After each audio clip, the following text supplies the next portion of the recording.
Most of the hostages still in Hamas's hands. Oh yeah, because that was only for like 7% of them or something, right? Or wasn't that was like for a very small number too?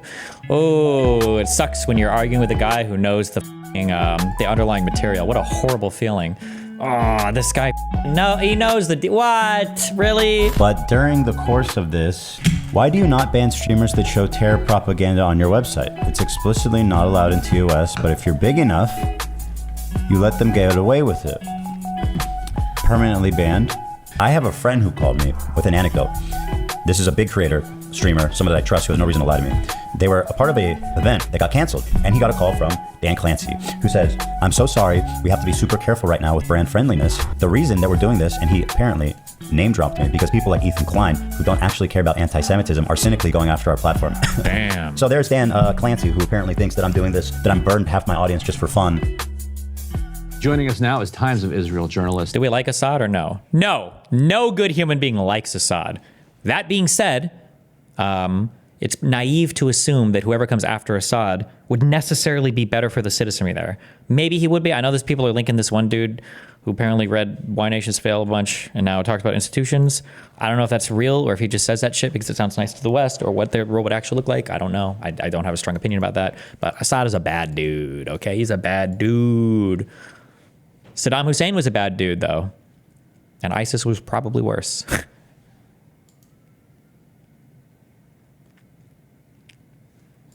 Haviv Rettiger. Haviv, thank you so much for joining us. Thank you for having me. And so the audience understands kind of where you are on the spectrum when it comes to Israeli politics. I had said at the top of the show that you were kind of a couple ticks to the right of Netanyahu, but correct me if I'm, where would you say that you are kind of politically, just so people have the proper context for evaluating? I'm a journalist. I'm objective from Mars, obviously. Same Yes. right here. Yeah. I am a big fan of some ideas on the left. Still think two-state solution is doable. I think, in fact, everything else that I've ever heard is less likely and less doable. And on a lot I have the best idea. It's the box of nuclear weapons. It's my idea is the best. We should just do it. Make me the ambassador. You know what? Honestly, if there was ever a time in my life where I could be a foreign ambassador, it'd probably be in the Trump administration. I just need like $999 million more so I could be relevant for them. Go to the Middle East, talk to Israel, talk to the PLA, say, hey, listen, you guys have to, or the PNA, you guys have to come together and make a deal on a two-state solution. And if you can't reach an agreement, whichever one of you is willing to give more gets all the nukes, and you can just go to town on the other side, and then boom, there you go. That's it. of social issues and cultural issues, I'm pretty liberal. Specifically on the question of Iran and on the question of Israeli capabilities and on the question of how this war has been handled, it is my view that the Biden administration's humanitarianism, constantly pressuring the Israelis. You meant the PA? They're the PA or the PNA. It's interchangeable. The Palestinian Authority or the Palestinian National Authority. I've seen both. To slow down has hurt everybody. Mostly Palestinian civilians, definitely the hostages in the dungeons in Gaza, and Israeli soldiers have died because for periods of 4 months or more, the Israeli army had to stop in Gaza because they couldn't go into Rafah, things like that. There is a way to prosecute this war, and to do it slowly is the worst possible way. Israel has escalation dominance vis-a-vis Iran, and the only way to avoid a destructive war in Lebanon, I argued 10 months ago, is to have an exchange with Iran. So where does that put me? I'm very hawkish. Soldiers of the Syrian Arab Army seen defecting earlier today, with them taking off their uniforms and putting on civilian clothes. In that sense, but I don't think I'm actually on the right. All right, let's go with that. No. So we put up this first element from report over at Drop Site News, but there's been a lot of reporting in. Oh God, Drop Site is their new adventure. After he left The Intercept, I don't even know why. Because Greenwald left, or because somebody was going to pull funding, or because it was bankrupt or insolvent or something. I don't remember, but. In the Israeli press and elsewhere about the kind of rise of looting going on in Gaza at the hands of gangs. As we report over at Drop Site, the kind of Hamas-led security forces are now launching kind of a counterattack, ambushed ambushed a group of hijackers who killing at least 20 of them, it appears. And so the argument that's being made by, and you've seen the reporting in Haaretz, I'm curious if Times of Israel has done some reporting on this as well, but the argument that Hamas is also making is that ever since Israel took over Rafah, looting within that area has dramatically increased, and that the IDF calls it the looting zone. The United Nations yesterday. Oh wait, is he claiming the IDF is looting? That is doing all the looting? Is that the claim? Gaza Security Force came. Oh, said that Kogat urged a last-minute shift in the route that these 109 aid trucks took, and it put them right into the sights of the hijackers. So there are a lot of suggestions, both in Israeli media and from Gazans, that there's some collaboration going on between that they're allowing Israel looting to happen. and these gangs, these well-organized gangs that are now hijacking trucks. What's your understanding of what's going on there? Well, there's so much to unpack there. Yeah. The United Nations lost something like 97 trucks. Mm-hmm. The United Nations, out of a convoy of, I believe, 109. Yeah. The United Nations cannot distribute aid in Gaza. There are 900 truckloads worth of aid sitting on the Gazan side of the Kerem Shalom crossing that they simply can't distribute. When the UN is asked by journalists why, what it would take for them to distribute, they say Israeli protection. And when they then say to them, well, why doesn't the Israeli army accompany the convoys? They then say, well, they can't accompany the convoys because that'll make the convoys a target of the other side. There is no force, no criminal gang, no clan, no family, these are all these terms used to describe a real social reality on the ground in Gaza. There is no force big enough to take 97 trucks out of the hands of the UN, except Hamas in the certain areas where the Israelis aren't operating. So the very idea that 97 of these trucks are lost, the UN says something about it, doesn't say who it is, doesn't say who it suspects it is, doesn't say if these items have shown up on the black market in Gaza, being sold by certain parties or other parties. It's all very, very strangely vague. And then there's this argument that, in fact, it's not Hamas. It can't be anyone but Hamas. Hamas is still sufficiently strong in Gaza to not allow anyone else to come in. How the fuck does Hamas still have organization and shit in Gaza? The fuck? What's going on over there? The irony is that a few months back, I think probably 5 months ago, something like that, the Israeli army tried to build out a separate aid distribution system working with these clans, which are just an important social structure in Gazan society that also sometimes built out organized crime syndicates. And the two aid convoys that worked with the Israeli army publicly, this is known and this is something that nobody has hidden, were intercepted and massacred by Hamas forces. And so Israel hasn't actually trusted the clans to be capable of actually doing the distribution and holding their own in Gaza. There is no one in Gaza who could have taken those trucks except Hamas. Therefore, my conclusion, I have not heard evidence. I've seen a lot of this desperate speculation, hoping to avoid the very idea that Hamas might be the bad guys in any scenario. But I haven't actually seen any evidence that suggests that anyone else even remotely has the capability. And so falling back on these conspiracies of the Israelis would love the aid to get distributed in ways that totally bypass Hamas. Wait, ugh. Stand before you as So I stand before you as a man who simply wants some semblance of justice for the Palestinians. I urge you not to lean into nihilism and succumb to helplessness, because you do not need the academic pedigree to know right from wrong. All you need is your moral compass.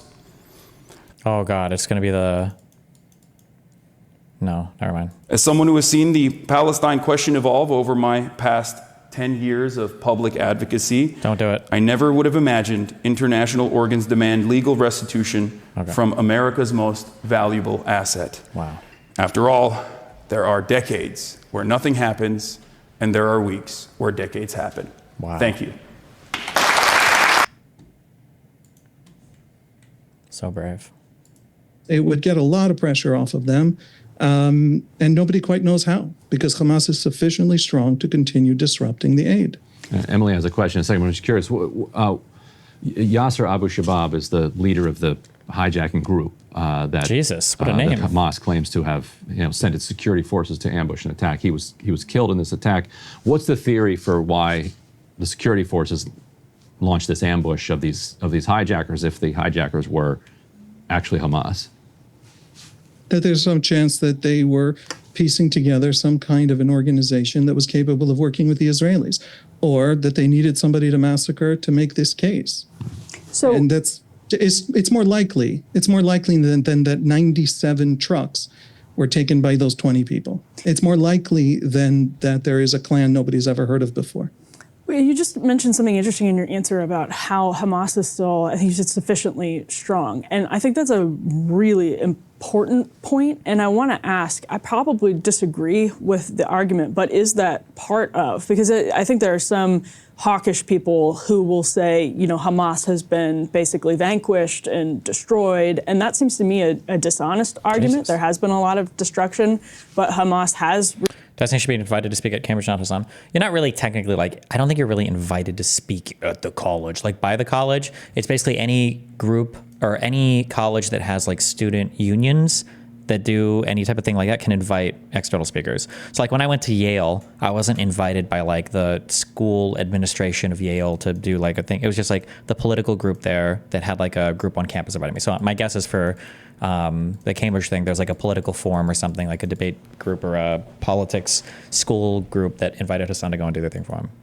So if they want me there, they just have to reach out. Reconstituted itself in northern Gaza, for example, and is still there. It's still in dealing with infrastructure and all of those sort of a vacuum, obviously. So who else would fill it but Hamas?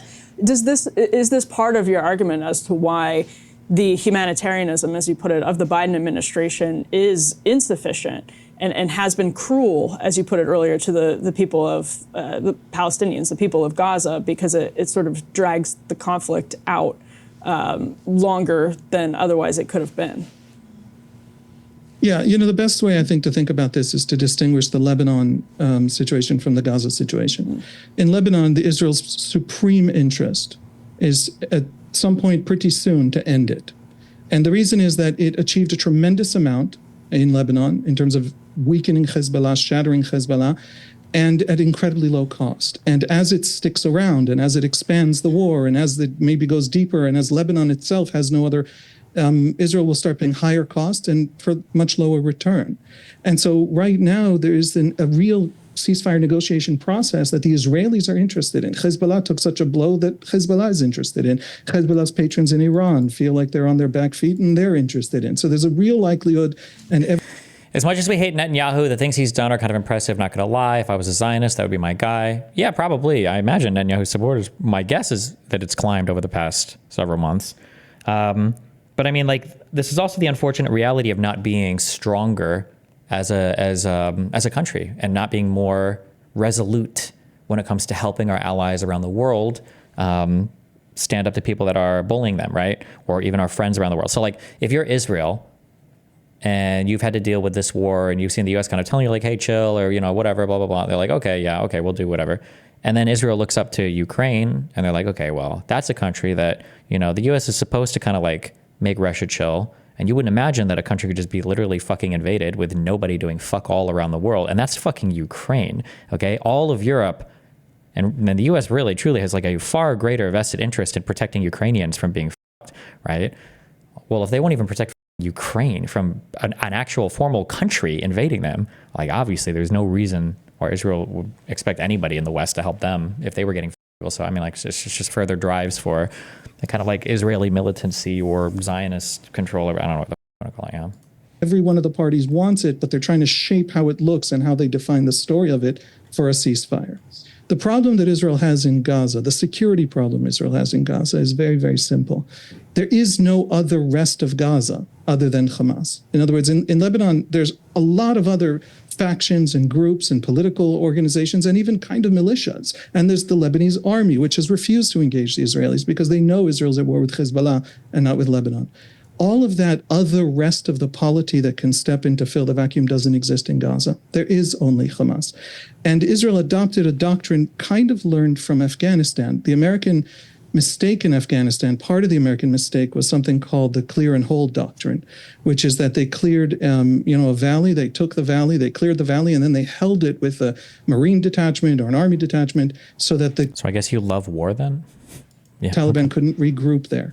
What that ended up creating was many, many thousands of targets for the guerrillas all over Afghanistan. It ended up being a major source of pain and a major obstacle to America achieving its goals in Afghanistan. So Israel has the opposite of that in Gaza. Hamas is buried underground in 500 kilometers of tunnels. It spent 17 years building, and it's the single biggest thing Palestinians have ever built. And Hamas bent Gaza's entire economy to building these tunnels. And in 13 months of war, not a single civilian has been documented being allowed into the tunnels for safety. And so Israel's goal is to get Hamas out of those tunnels, to engage them and to destroy them. How do you do that? You take an area with Hamas, and then you pull out, and Hamas comes back, and then you take that area again. And so literally everywhere in Gaza, you've seen 3, 4, 5 Israeli entries, and each time an Israeli pullout to kind of reverse the clear and hold problem. So right now what we're talking about is a Gaza in which Hamas has sections of its organization still underground, sections of its organization that come up and retake control. No one else who can fill that gap. There's no serious organization with guns and popular support of any kind, even in small areas of Gaza, that can fill the gap. There is only Hamas. I haven't described to you the solution. I've just described to you the problem that nobody has a solution for.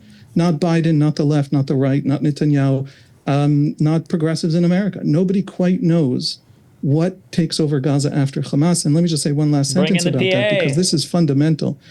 If Hamas can't be removed from Gaza, nobody knows how to rebuild. Nobody knows how to push the ceasefire forward. You can't dump $100 billion on Gaza and actually have it rebuilt if Hamas is the one passing out the money. So Gaza is a huge problem, and Hamas is the name of that problem, and there's no perfect solution for it. What the Israelis are hoping for is a long degradation war. It's going to be 2 years, 3 years, and eventually Hamas will slowly be degraded enough that other solutions can come to play. So the United States eventually said, you know what, why don't we just withdraw from Afghanistan? Hamas is saying that if Israel withdraw from Gaza, it will release the hostages. What is that comparison? Okay. Why not take that deal? Why not take the deal that you end the war and release the hostages? Yeah. Hamas has not ever said that. It said this, by the way, the week after October 7. I mean, it said it immediately. No war. We're fine. We're totally fine. Here's all your hostages back, but totally end to the war. There's simply 2 points. First of all, that's not true. Hamas has always added massive. It's only for like 10 years or whatever, right? It's just like a temporary ceasefire. Other stipulations having to do with the West Bank, having to do with prisoners, including prisoners who are mass murderers in Israeli prisons and by the thousands. There's never been a Hamas statement that it said, just let's end it. Just let's end the war. Go back to October 6th. Nothing happened. Well, they've said they would accept the Biden. Something. They've said they would accept the framework that was put through by Netanyahu's war cabinet and then announced by Biden in July, right? Didn't they say they would accept that? It's an interesting thing. First of all, that's a very temporary, tiny little deal that leaves most of the hostages still in Hamas's hands. Oh yeah, because that was only for like 7% of them or something, right? Or wasn't that was like for a very small number too? Oh, it sucks when you're arguing with a guy who knows the underlying material. What a horrible feeling. Oh, this guy, no, he knows what? Really? So that's first of all. Second of all, and that they have occasionally leaked to the. Secondly, we don't actually know. We know a lot of things the Qataris said they said. We know a lot of things the Egyptians claimed they might have said at some point, probably. We know all this stuff from sort of unsubstantiated leaks that actual officials won't confirm. There has never been, I'm a huge critic of Netanyahu. I think Netanyahu's fundamental strategy led to October 7, and I think he has led since October 7 fundamentally while politicking. He launched his political survival campaign on October 8th, and I feel betrayed by him as my prime minister. But there has never been a Hamas deal for him to say no to. On all the hostages. There's been a deal on 30 hostages in exchange for 42 days. If you pull out of the Philadelphia corridor, big complicated question, happy to get into it if that's interesting. But this idea that there's an end to the war and all the hostages come back, There has never from Hamas been a deal like that on the table. And even things that come even in the general ballpark of that have been Qatari statements that nobody has ever been able to confirm. When Hamas had a working, functioning leadership, namely Sinwar, it would have been entirely possible to produce that Hamas statement. It no longer has that. Is Mohammed Sinwar his brother, the guy in charge? Nobody quite knows. So there simply isn't such a deal on the table. And the idea that you would pull out and let Hamas come back in and just retake Gaza now, and by the way, have this war again in 3 years or 5 years, and never rebuild Gaza. I mean, truly, you can think the Israelis are monsters. It doesn't change the fundamental problem of Hamas. It really doesn't change it. So if you don't have a solution to how to install something after Hamas, or how to remove Hamas sufficiently or degrade it sufficiently to put something else in, it doesn't really matter what the Israelis do. There is no day after until that can happen. It feels like the Israeli plan, and tell me if you think this. Wait, is this poll real? Are elections administered freely in the United States? Republican voters only. November of 2024. Oh, I read this in the reverse. Jesus. Okay. 97% said yes. Or 93%, 87%. I was going to say, Jesus Christ. Oh, but that's good. Okay. We've restored faith in our democracy since Trump won. Good job, guys. Election confidence among Republicans surges after Trump's win. Democrats fell to 84%. Not good, guys. Still 5 points higher than the Republicans, though.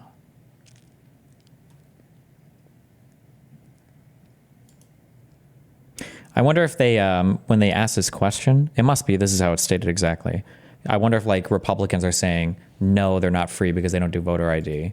Or if Democrats are saying like, no, they're not free because they don't have, because of gerrymandering or some shit, I wonder.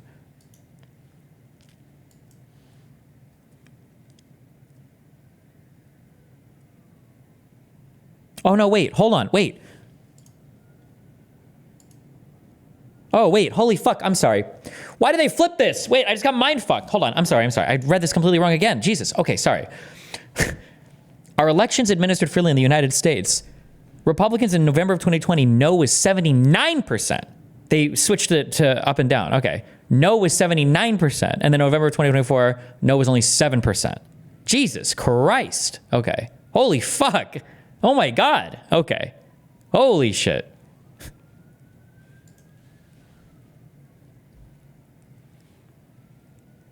Did I read the Democrats? Okay, the Democrats said yes, 94%, and then it fell 10 points to yes, 84%. Okay. Jesus Christ. Holy fuck.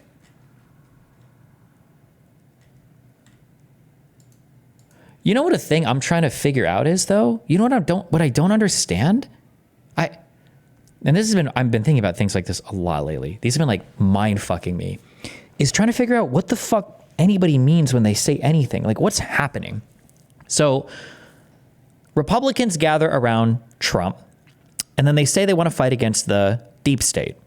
Okay. Trump is a billionaire. That's kind of weird. But maybe he's like a billionaire outsider because he's fought with everybody. At least I can follow that. But then he partners up with Elon Musk, who's literally the richest man in the world. It feels like you're kind of like, you know how they're like, when you partner Hunter Biden, you lose all your credibility, which is bullshit. I feel like with partnering with Elon Musk, you kind of do lose all your, like, this is literally the richest man in the world who sells government contracts for like security related industries. But not just that, you have like 9+ billionaire people running your cabinet. How is this not the deep state? Like, so the question is like, what did you mean when you said deep state? Or what did you mean when you talked about lobbyists? Or what did you mean? Because I'm trying to figure out what did that map onto? Because here's another like weird thing. Are elections administered freely in the United States? No, 79%. I don't believe Republicans believed that, right? I don't think Republicans actually thought the elections were rigged or not fair, because if that was the case, why would they vote again?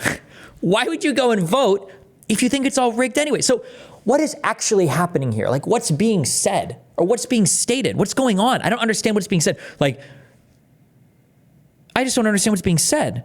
I don't understand what the poll. I don't know what they're tracking. I don't know. Like, is it like I'm gonna go vote even though I know it's rigged? Like, really?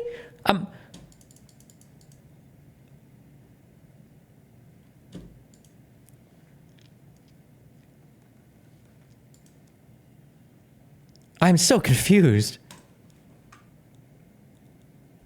Are you gonna go back to gaming someday? What have you learned from the Federalist Papers? Hamilton writes too flowery.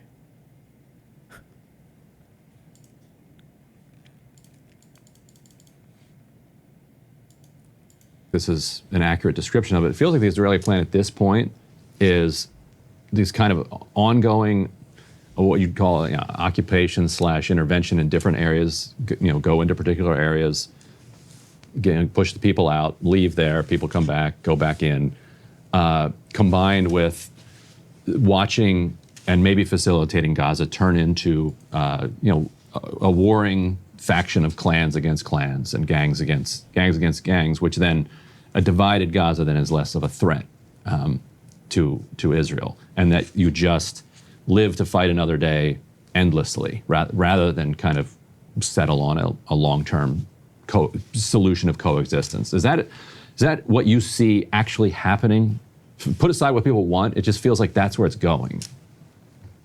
Yeah, I mean, you phrase that in a way that suggests this is the Israeli plan. That might be kind of what everything defaults to, right. Because nobody... Right, because maybe we can make progress in thinking about it by setting aside what the, quote, plan is and just talking about what's actually going to happen. What is actually happening is... علو شيء مبروك التسريح تسريح جماعي كبير بعد ما سقط النظام تسريح جماعي الله حيو امو الله حيو استراد المزي استراد المزي 2024 انتاج الامه جيش العربي السوري يوم شد التاريخ شوف التاريخ يوم الاحد قديش 12 8 سجلوه عندكم سجلوا معلم. Apparently they're saying, fuck this, we're going home. Shit is fucked. Syrian regime soldiers in Damascus's Mizah are leaving their positions and saying the regime has fallen. Damn, imagine if, I'm jumping so far ahead, but like a relatively stable Syria that's like relatively friendly-ish, or at least neutral-ish towards Israel and the United States. What does that mean for Lebanon? Like, is there a possibility that Lebanon can finally get their country back? Because I feel like that puts Hezbollah in a really weird position.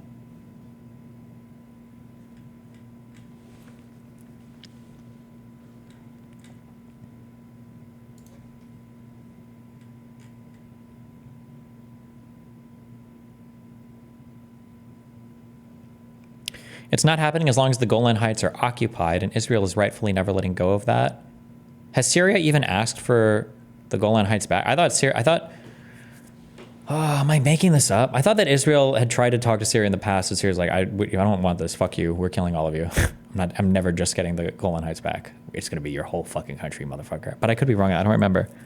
Syria was so unstable in its foundation, and then I think it was it Rabin who wanted to try to talk to, I think he ditched talks with Hafez. I don't remember when Hafez died.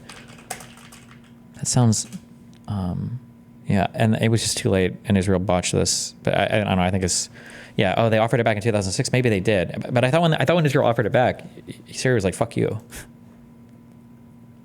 But who knows? I don't know. I don't even know what Israel would do. How many people live in the Golan Heights? Is it 500,000? And before, I'm super off on this. 40 to 50,000. That then. Just kick them out. Bring them back. They could pull out of this place.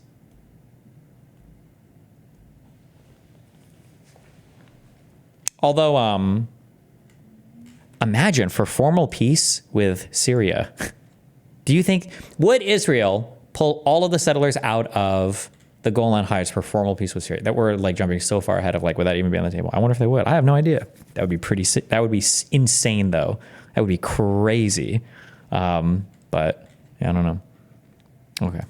Is that when you remove Hamas, half of the Gazan population is under 18.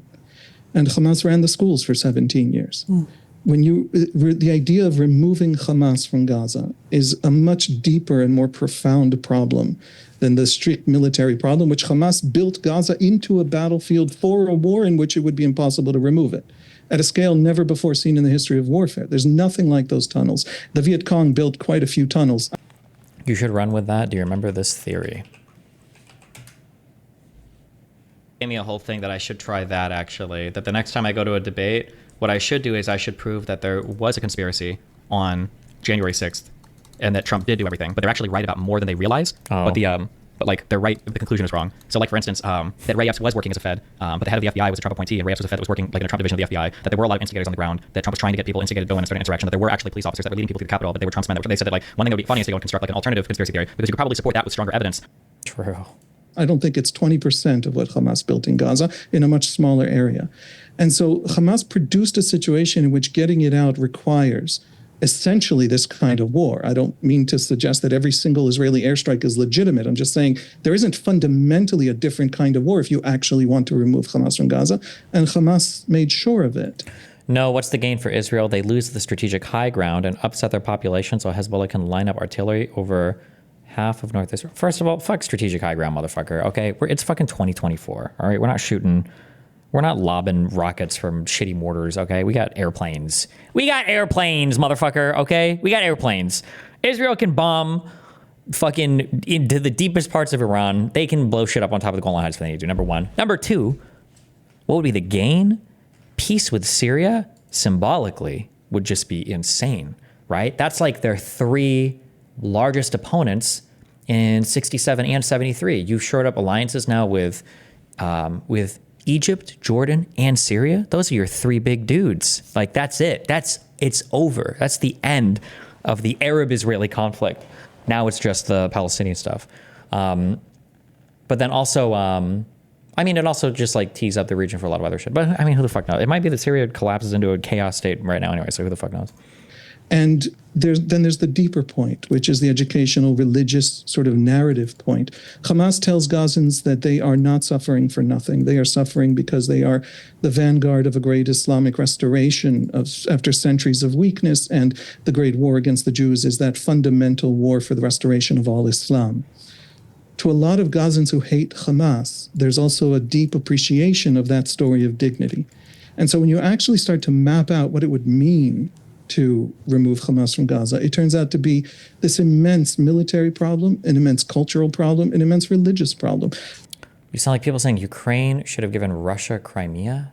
I don't know how you even remotely make that comparison, but okay. At Destiny, governments making peace with Israel doesn't equate to peace with Arabs, since Arab populations are way too disconnected from the government. That's cool, and you can say that, but that's not how it worked with Egypt. That's not how it worked with Jordan. A problem that Jews can't do. Jews are not going to go into Gaza and talk to Gazans about their religion. But that's also fundamental to removing Hamas from Gaza. And so there has to be in Gaza a much larger sense of the scale of the problem and of the desperate need for the problem. If Hamas remains in Gaza, Gaza will remain destroyed no matter what Israel does. Truly, I mean, if the Israeli prime minister becomes the head of the most far-left progressive party in the Israeli Knesset, there is nothing you can do. What do you think would happen if Israel just blew up the Al-Aqsa Mosque? You know what the real mindfuck would be? Imagine if Israel did do that. They blew up the Al-Aqsa Mosque just to finally say to all the Arabs, fuck off, this is our place forever. And then they start excavating and they actually don't find the second temple underneath. So now everybody is completely and totally ass-pained. Jews actually were fighting over a stupid area the whole time because the second temple's gone. It was just some dumb random fucking wall that they found. And now the Arabs are mad because their holiest place ever got blown up. And now it's just fucking chaos. Do for Gaza as long as Hamas rules it. And so how does that day after? First temple, not the, my bad, the first one. Wait, the second temple? Wait, I thought there was a second one built, and it's supposed to be Al-Aqsa Mosque on the second one. No? Or am I right? I don't remember. Fire. Look, what is the role of the Arab states? What is the role of the Muslim world? What is the role of building out a Gaza that's different? Lebanon has a much better future ahead of it because even though it's been taken over by Hezbollah in the name of Iran, if Israel can sufficiently weaken Hezbollah, there is the rest of Lebanon that can come in and fill a gap. Who is that in Gaza? How do you build that in Gaza? And we're talking here about the best case scenario that everyone actually wants that. I hope everyone wants that. I hope it isn't just, in the West moralizing and in the Muslim world just hating Jews. I hope it's actually about Gaza, and we can put together some kind of an international coalition that frankly moves in and massively, seriously builds and de-radicalizes Gaza. And then there's a real powerful argument for the Israelis getting out as fast as possible. But until there's even that awareness, you're just asking the Israelis to hand Gaza back to Hamas. And that's just something that the Israeli public won't allow to happen, never mind the politicians. Well, Controller, I'm about to queue up E3, which we can put up on the screen, and then E4. So Bernie Sanders and Ryan will probably have something to say about this as well, is pushing to block U.S. arms sales to Israel. There's going to be a vote in the Senate on that today, right, Ryan? That's what Bernie is queuing up today. And on that note, I want to turn to this clip of Tulsi Gabbard on CBN, Christian Broadcast Network, talking about some of the deeper ideological questions that we were just talking about here. Let's roll this clip. It's E4. You mentioned American taxpayer dollars. Is there a difference between funding Israel and funding Ukraine? How do you see? No, both of them are equally bad and evil. Wait, what would Tulsi Gabbard's position be on Israel? It has to be negative, right? That'd be my guess, right? No foreign funding. That exactly. I'm just curious about that. Yes, there's a because very radical Islamic extremism is what Israel. Oh, wait, is Tulsi Gabbard a big Israel simp? Let's find out. Israel's on the front lines of every day. There's a very real difference, and there will always be with every unique challenge that we face and that unique decision that must be made. Using those two examples, are we better off increasing and escalating tensions and waging this proxy war against Russia, of which Ukraine has never had any shot at winning? When you look at what's happening in the war between Israel and Hamas, and it is a war between Israel and Hamas, a radical Islamist terrorist group. This is just the latest front of this war that's been waged for a very long time between these radical Islamist terrorist groups that have been waging it militarily and ideologically.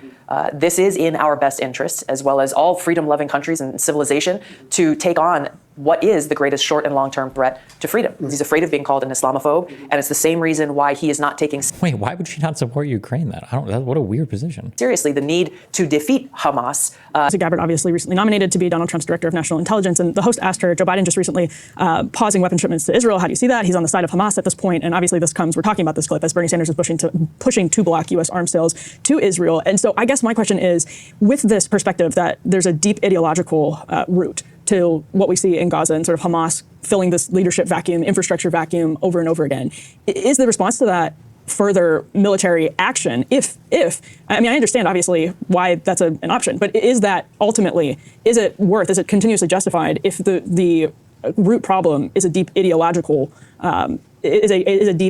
conviction that is like worsened by the military action in some ways? That's obviously okay. Somebody said I've watched a video of this guy before and he's based, and he sounds based so far. Come with me, come to the Destiny omniliberal side and just totally say the ideological Islam shit doesn't matter. It's just not relevant, okay? Even today, just say it. Stand strong with me, brother, okay? And fight against these Islamophobes. Fight.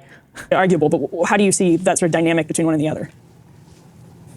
For the last 150 years, there's been a debate within Islam, and it's a big and profound and powerful debate that's shaped the Muslim world today, certainly the Sunni Arab world in which we are embedded.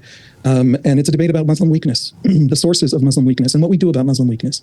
And out of that debate grow some, pietistic, peaceful movements and also jihadi movements. And out of that debate, you get the kind of ideological movements of Hamas. You also get in the Shia sphere, this Iranian regime, this ideology that says that Islam has been weak for a long time. And this is something that really becomes a problem Muslim theologians talk about because of Western imperialism of the 19th century. But this ideology then says, well, if Islam is to wake up, the first obstacle it has to overcome in order to show that it is returning into history as a powerful agent in history, and therefore redeeming Islam, and therefore redeeming ultimately the world, is overcoming the Jews, is overcoming the smallest, weakest thing that ever pushed Islam back.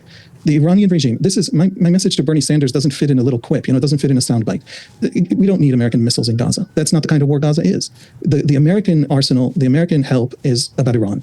And if Bernie Sanders can't explain to us why Iran wants to destroy Israel in the first place, why does Iran care about Israel? Why is Iran spending a double-digit percentage of its GDP so far with sanctions, with wars, with the billions it doesn't have invested in all these proxies, especially Hezbollah, the jewel in its crown? Why is it trying to destroy Israel? It has no border with Israel, it has no interest in Israel. And the answer is, it takes these ideas of Islam. That's true, actually. It also shores up support. Like if you could beat Israel, you'd be like the fucking champion. You could rally people around your shit. Restorationism and as the Jews being the first thing Islam has to overcome, absolutely seriously. And if we don't take it seriously, we're going to be surprised when they carry out on October 7. By the way, we know because Hezbollah has announced and Hamas has talked about that Hezbollah was planning on October 7 that was much larger and are very angry at Sinwar for ruining the surprise, so to speak. So we face enemies who will come at us no matter what. And if America chooses to then disarm us, the war is still going to come. It's just going to be worse because we're not going to have precise weapons. We're going to have blunt weapons we can build ourselves. That's my message there. You have to have that understanding of what the enemy actually wants when you're planning that to face them down, to have that conflict. I feel like the Clash of Civilizations stuff, though, is actually a cover for not talking about the conflict in simpler, just...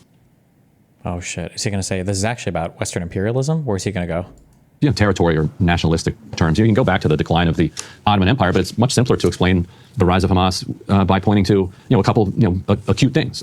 One being the inability of Arafat, who recognized Israel, and recognized the existence of the state of Israel. Who cares? And was engaged in long negotiations. Not really, no. And Hamas argued, you're being played by Israel here. Israel does not have, through the Oslo Accords or any other way, any serious commitment to actually reaching a two-state solution. And what they would point to is that immediately after Oslo signed, more settlements are built, more settlements are built, more settlements are built. You have elements of the, not including Netanyahu himself, saying that the existence of Hamas is extremely useful to the position of blocking a two-state. That was like 20 years after the initiation of Oslo I, but I don't, okay. Solution. And so I don't think you need the ideological stuff and the Ottoman Empire talk when you can actually say, no, the idea here was that there's a faction within the Israeli political system that opposed the creation of a Palestinian state and had the power to put obstacles in the way of the creation of that state, and is now, since the election, talking about simply annexing the West Bank, fully, and even talking further about southern Lebanon being northern Israel, and on and on.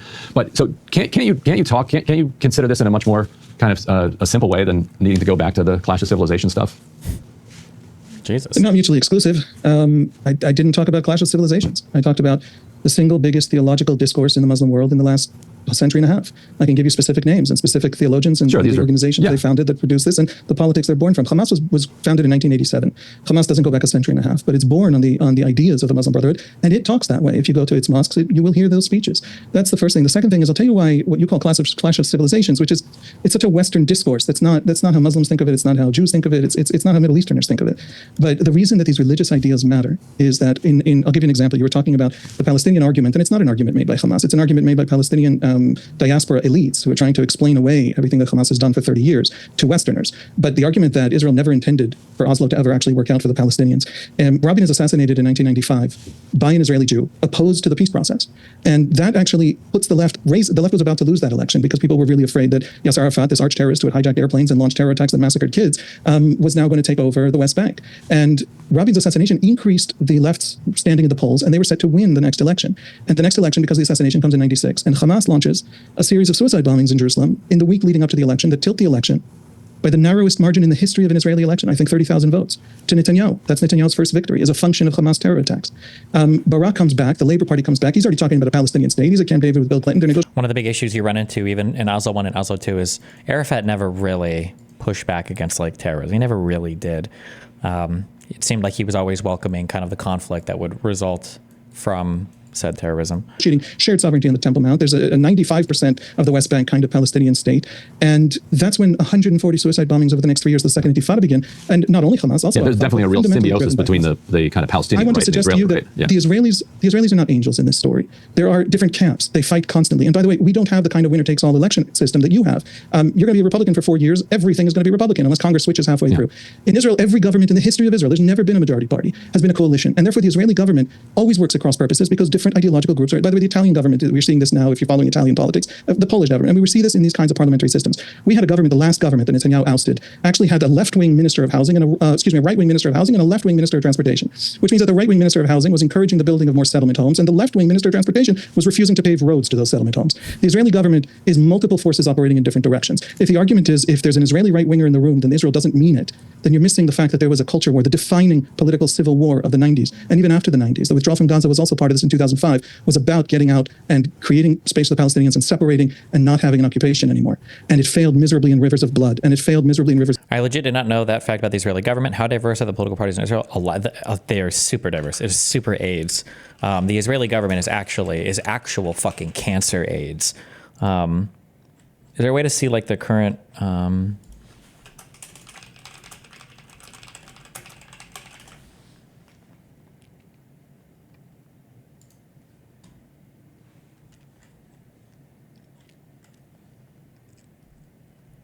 I think this is just the government, right? Like the majority government. Does this even include the non?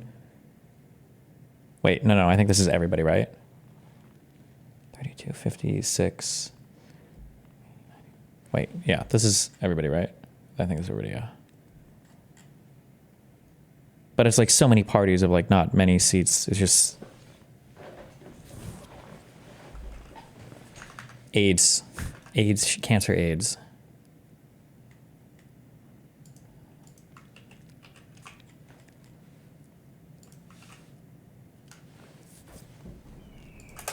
Why is this bad?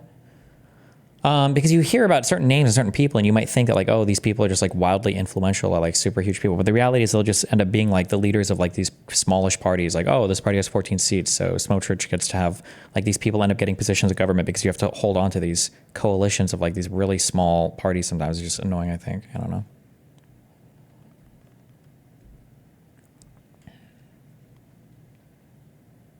Or it seems AIDS to me, I guess. I don't know. People say our system is AIDS for different reasons, but.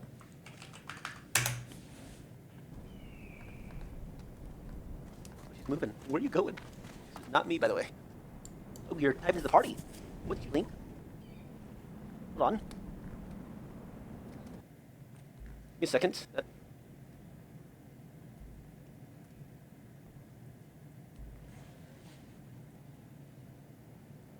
Yeah, that's my stream key. I gotta reset this fast. Be right back. Okay, Jesus. Of blood because of these religious ideas on the other side. So at some point, you're going to have to deal with these religious ideas on the other side. On October 7, again, let's imagine the Israelis are the worst people in the world. On October 7, Hamas didn't just massacre Israelis. It had built these tunnels for 17 years, and it had built them for one tactical purpose, so that anyone coming for Hamas has to cut through cities to do so. October 7 was 2 atrocities, not 1. And the larger one wasn't committed against Israel, it was committed against Gaza. And it was Hamas's literal strategy. And so if you don't address why is Hamas... He's not going to hold on to this point, but I wish he would. I think I've asked this when I used to do these debates to multiple people. Will you admit that Hamas's goal is to induce as much civilian casualty as possible? Will you at least admit that? They never, ever admit it. He's hinting, he's kind of saying it a lot here, but I wish that he would like just force him to actually admit that. Hamas willing to destroy Gaza. It's willing to destroy Gaza because it thinks that so much more is at stake, the redemption of Islam. Well, if you don't address that, if you don't deal with that, you're not going to fix the problem, you're not going to end the war. Israeli commentators often say that the Western progressives don't take into account Palestine. Or I guess it's not really a debate. It's just... Wait, this is titled Ryan Presses Israeli Journo on Endless War Plans. Maybe it's coming? An agency. It's not, you know, they don't give Palestinians enough agency and judge them accordingly. But what about Israeli government agency? It's true that Hamas set up an enormous number of, a gigantic tunnel network, and that destroying the entire tunnel network could require destroying all of Gaza and tens of thousands or hundreds of thousands of civilians along with it. What about Israeli agency? Like, they didn't have to do that, right? Yeah. What? It's true that Hamas set up an enormous number of, a gigantic tunnel network, and that destroying the entire tunnel network could require destroying all of Gaza and tens of thousands or hundreds of thousands of civilians along with it. What about Israeli agency? Like, they didn't have to do that, right?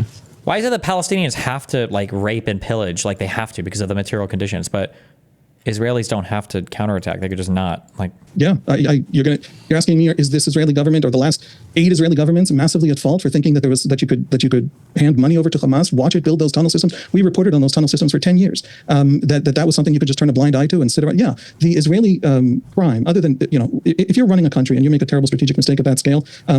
As I was waiting to come on, I heard the commentary about the Iraq War and Trump talking about when you lead a country and you make a mistake at that scale, let's imagine it's in good faith. Let's imagine you believed what you were saying. You own it. You own that mistake. And this leadership owns that mistake. And that most Israelis will tell you to the face, and most Israelis still want it gone. And it doesn't cost me anything to give that to you. I scream it in Hebrew. But the fundamental mistake they made was not believing Hamas. And the great tragedy for Gaza is that the Israelis absolutely believe Hamas now. And so when Hamas says we're going to destroy all of you and there'll be more October 7th, which it still says, the Israelis believe it. And that is a disaster for Gaza and has to end, or Gaza can't be rebuilt. One question I've been really curious of from the Israeli perspective, and I know you've got to run pretty soon. We can put up E6 here. This is just one example. A reporter who works for, who does work for us and some other publications last night, posted on Twitter just what was becoming his nightly routine. So he's saying that, like, in an apartment right next to him, in Gaza, in Deir Bala, there's a baby that the mother, he hears the mother saying to the baby, "I'm going to get you food. I'm going to get you fed tomorrow, I promise." And by the end of the night, there's still no food. And I don't know if people can even hear this, but he just took a little recording of what he hears constantly, and it's a baby who's just hungry and tired, but can't get fed, and can't get the sleep that the baby needs. And I'm curious from the Israeli perspective, how, like, does any of this penetrate? We're talking about 2 million human beings. Okay, hold on. I'm so sorry. I don't want to sound like lacking humanity. The baby is hungry and tired, and how do you know this? How do you know there's just a crying baby? Wait, what? We can even hear this, but he just took a little recording of what he hears constantly, and it's a baby who's just hungry and tired, but can't get fed, and can't get the sleep that the baby needs. And I'm curious from the Israeli perspective, how, like, does any of this penetrate? We're talking about 2 million. Babies cry normally, right? Like, babies normally cry, even the ones that are healthy and happy and like million human beings who are living through some of the most abject torture, imaginable, and people who have absolutely nothing to do with October 7th. Is any of this breaking through? Wait, what the fuck was that? I'm half surprised they didn't have captions underneath, where it's like, the Zionist factions have destroyed my family. Every day the crossings are sieged by Israeli military occupants. Like, through at all? Do Israelis know that the Palestinian civilians are suffering? Absolutely. Do they know, and how do they think about that? And how do they think about their role in that? Yeah, that's a critical question. Many things are true all at once. There is a very clear knowledge that there is tremendous civilian suffering. Absolutely crystal clear. That's not something anybody's confused about. There is an absolute belief among Israelis that the world's moral emotions about this are not fake so much as fundamentally driven by bigotry against us. And the reason we think that is that it's worse in Sudan right at this minute, and none of you know and none of you care. And that's something you hear from a majority of Israeli Jews, certainly, and also I think quite a few Israeli Arabs, though probably not a majority. There's a sense that some of the discourse around Palestinian suffering has simply been untrue. There's been too much talk of starvation when there hasn't been actual starvation.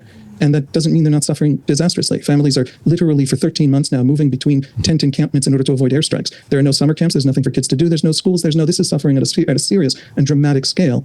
But the invention around it of some kind of systemic system of atrocities that is purposeful and is not true and is meant to satisfy and to catalyze a kind of moral religious feeling that simply has nothing to do with the reality and has a lot more to do with Israel than with the suffering of the civilians. Because again, it's not the whataboutist argument. It's the simple, it's the selective outrage argument. You can't only think that way and only about these things. So first of all, they are suffering. They're suffering disastrously. And so I want to say they're not suffering as much as you think, but I don't want that to mean they're suffering at 8. I'm just arguing they're not suffering at 13, which is just simply not happening. They're not dying en masse. There isn't mass starvation. There are major problems in some places, and those problems are a huge problem. I need to say that before saying I've been very critical of the Israeli government. I, by the way, think that there's such complicated, difficult, painful ways, but we could solve a lot of these problems. For example, if we have to move them out of harm's way, we can move them into Israeli territory. There's a great fear in the Arab world that if you push them out of Gaza, it's the next Nakba, it's the next displacement. So just push them into the Negev. And then, what are they arguing? That we're moving them into Israel and not to? There are solutions. There are Israeli Arabs who volunteered for the war after October 7th. Hamas kidnapped and killed 50 Israeli Arabs. A Muslim girl, 18 years old, Aisha, we still don't know where she is and what's going on with her. There was a coming together of Jews and Arabs. And Arab Israelis are Palestinian. Their identity is this complicated intermingling of identities, but they include a layer that is absolutely Palestinian. And what if they ran some of that humanitarian aid on the Israeli side of a border for people displaced? And once you move them in, you can also check them, you can pull them out.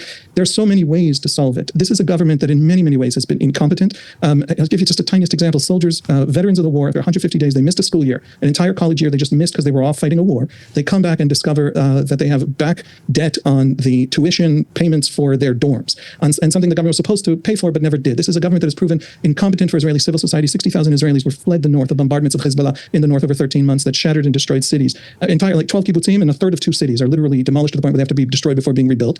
And this government hasn't properly followed these people and provided them education for their kids and social support. We are facing a government that a lot of what you're seeing in Gaza, a lot of the reasons they haven't filled in with easy solutions, I don't mean to excuse it. This doesn't excuse it. It's just a different kind of a crime, is incompetence. It's just incapacity. So there are so many ways to deal with this better that I desperately wish Israel was dealing with it better. At the same time, I share the general Israeli view that I don't entirely trust the world's moral emotions, because give us a better way to fight this war. Give us an actual. Last question, then I know you got to go. Speaking of that, I'm sure you saw these comments from the Jordanian foreign. Okay, this is going to be this is the question where he presses him. Okay, are you ready? This is going to be the one where he presses him. Here we go. Minister, where he said, look, create a Palestinian state. Every single Arab nation will recognize Israel tomorrow, and we will coexist peacefully. Just create a Palestinian state. And so you're saying, give us a way to fight the war differently. It feels like Israel feels like its only way to survive is to fight forever. That it is in a dangerous neighborhood of people who want it gone.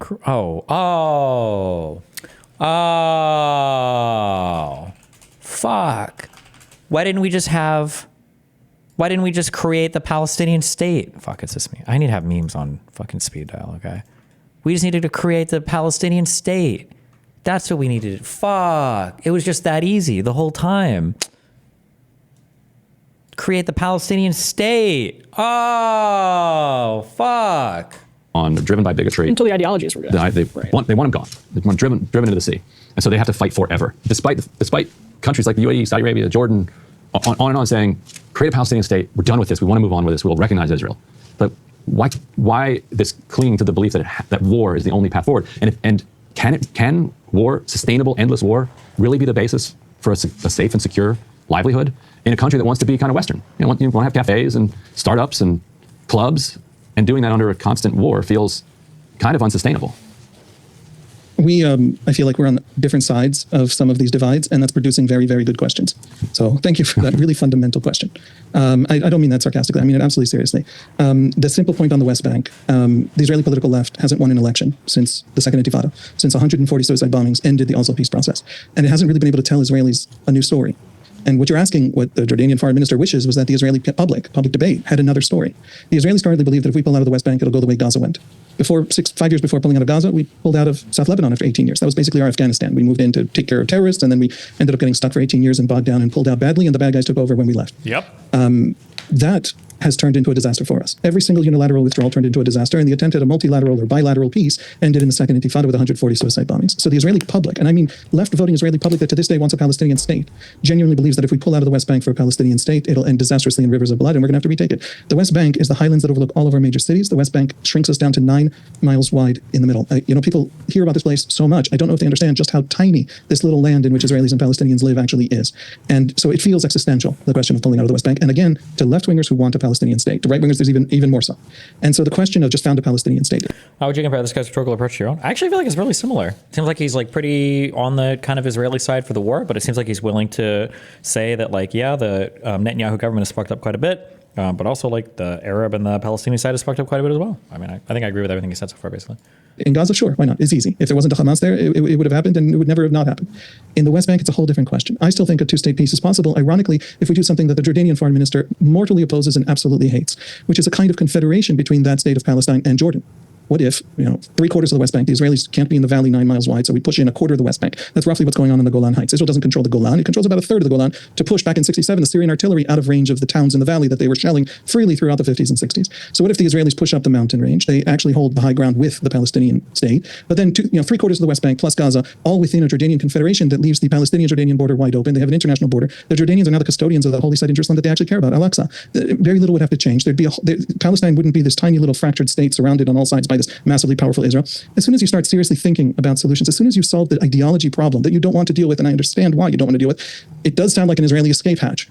Forget for a second the Israeli escape hatch. It might actually be the obstacle to everything. You might be able to yourself become prime minister of Israel. This will still stand in your way. And it'll stand in your way if the Israelis are evil. This still stands in the way. And so if we can solve the fundamental ideological problem, it's unbelievably easy to imagine actual political solutions on the ground that solve everybody's security problems, policy problems. We spent 30 years trying to finagle trying to sort of wend our way through the technicalities of the I do disagree with this point, although maybe we would end up agreeing, or maybe he would convince me why I'm wrong here. I think that it's a mistake to assume that you have to solve the ideology problem. I think the ideology problem can come in line after a political solution if you're willing to do it. Like, they didn't solve the ideology problem before making peace with Egypt. They didn't solve any ideology problem before signing peace with Jordan. It was really brave political decisions being made and the collapse of the Soviet Union that led to this, like the signing of like these types of peace arrangements. Policy problems, because that's how diplomats think. And we never figured out reconciliation, and we never figured out narratives that actually allow. There is like a clashing of ideologies that has to be addressed, though, for sure. allow the other side to come in. You want to know the big problem with the Israeli-Palestinian conflict? There are wonderful polls of Israelis and Palestinians. We're some of the best polled people in the world. And there was a poll about 6 weeks ago in which they polled both Israelis and Palestinians with an Israeli firm and a Palestinian firm. And they asked the same question. Do you think the other side wants to exterminate us? And both sides responded 90% yes. I mean, literally, one side was 89, the other side was 92. Both sides think the other side simply wants to destroy them. That's the problem, and that's what makes solutions impossible. First has to come the reconciliation, then the political solutions are easy. As for fighting forever, look, we're speaking English. Every conversation in English about Israel is mediated through the sense that Jews are kind of like American Jews. We're not American Jews. I went to high school in Wisconsin. I apologize for the accent. I was born in Hey, we can bond over that. Finally, Glendale, Wisconsin. Oh, nice. All right. We're not American Jews. We are not people who have discovered over the last 120 years the promise of liberalism coming true. We're the other half of the Jews. We're the actual survivors of the Holocaust. We're the actual survivors of 1,300 pogroms. We are the millions. We're the 250,000 Jews stuck in DP camps 3 years after liberation. America liberated Dachau and Buchenwald in 1945. There's still Jews living there that nobody will take in anywhere on earth, including the United States, in 1948. They only start emptying out in 48, in May 1948, and those DPs are a quarter of the IDF in the 48 war. We're the Jews who had nowhere else to go in the world. And we are the Jews for whom the experience of living on our sword. Your question to me is, can you fight forever? The UAE wants to not fight. That's wonderful. By the way, we've never fought with the UAE. There's never been a war. The Saudis, wonderful. I'm a big fan of peace and normalization with everybody. But they want it, and therefore it's possible. Iran wants us destroyed. We are the Jews who came out of the history of the 20th century in which the moment we stopped dying was when we could fight for ourselves. To the Israeli experience, everybody's living grandparents come from Iraq and Tunisia and Poland and Germany and Yemen. We are the Jews for whom the privilege of fighting for ourselves, of being able to fight for ourselves, is what redemption feels like. And so it's a great question from a Western perspective. Can't we end the war? That's not an option open to us. No Jew. What? Okay. A minute and a half, and then Ryan is going to press this guy hard, I think. Can live in Iraq, no Jew can live in Yemen. We are surrounded by societies with an ideological commitment to our destruction. I wish we weren't, but if they say it out loud, then if it affects their policy, and if Yemen is at war with Israel, really because of Palestinian rights, everything you know about the Houthis and the terrible civil war in Yemen and the 85,000 children starved to death. What a stupid, anybody that says that Yemen, that the Houthis even give a fuck about the Palestinians, they don't. Historically, they haven't. They don't give a fuck. It's just a family that lived in the northern, like the fucking mountains of Yemen, and have just happened through a series of unfortunate wars and civil conflict have basically come to be like the leading faction, the leading family. The idea that these guys are like deeply invested in the Palestinian fucking plight is so hilariously fucking stupid. Commitment to our destruction. I wish we weren't, but if they say it out loud, then if it affects their policy, and if Yemen is at war with Israel, really because of Palestinian rights, everything you know about the Houthis and the terrible civil war in Yemen and the 85,000 children starved to death. Reach a ceasefire in Gaza and see if the Houthis lift the blockade, right? Oh my God. First of all, is the Houthi blockade even still active? I thought the U.S. lifted that blockade. Also, what a crazy statement just given to people that are committing terrorist blockade actions. Like, but it's about saving Hamas. It's not about Palestinian rights. Exactly. It's about the ultimate destruction of Israel, and they'll be there at Hamas's side of the next war too. And so we are willing to fight because we don't have another option. If the other side gives us another option, I promise you, this incompetent government being what it is, and despite what you might hear, we'll take that other option. Okay. You're about to see the craziest 44-second press of your life. Well, I do think that was clarifying, and I appreciate you coming on. Yeah. Avi Rettiger is a prominent Israeli journalist over at the Times of Israel. Love to have you back. We didn't get to get into the kind of politics of Netanyahu and Shin Bet and all that. It's fascinating and kind of broiling Israel. You'll like what I have to say about that a lot more, I promise. We'll do it again. We'll get you back maybe after Thanksgiving. We'll be a Good Friday show, actually. Yeah. Excellent. Okay. Thanks so much. Thank you. Thank you. Hey, if you liked that video, don't forget to hit the Okay. What are the comments like? I don't know, probably just shitting on the Israeli dude. If this guy isn't the right, imagine what the right that Palestinians are dealing with is. I can't even listen to these people anymore. Dude's like, well, what are we supposed to do? Not kill civilians? The strange aspects of this guy's response is that it's Islam's fault, or America's fault, or Iran's fault, or everyone else's fault but Israel. This is like talking to a drug addict. Why were his statements unchallenged? It's extremely disappointing, or I'm extremely disappointed that this Israeli journalist was allowed to propagate his lies without being challenged.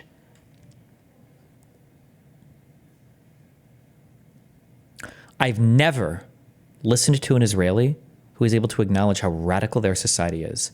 This journalist is no different.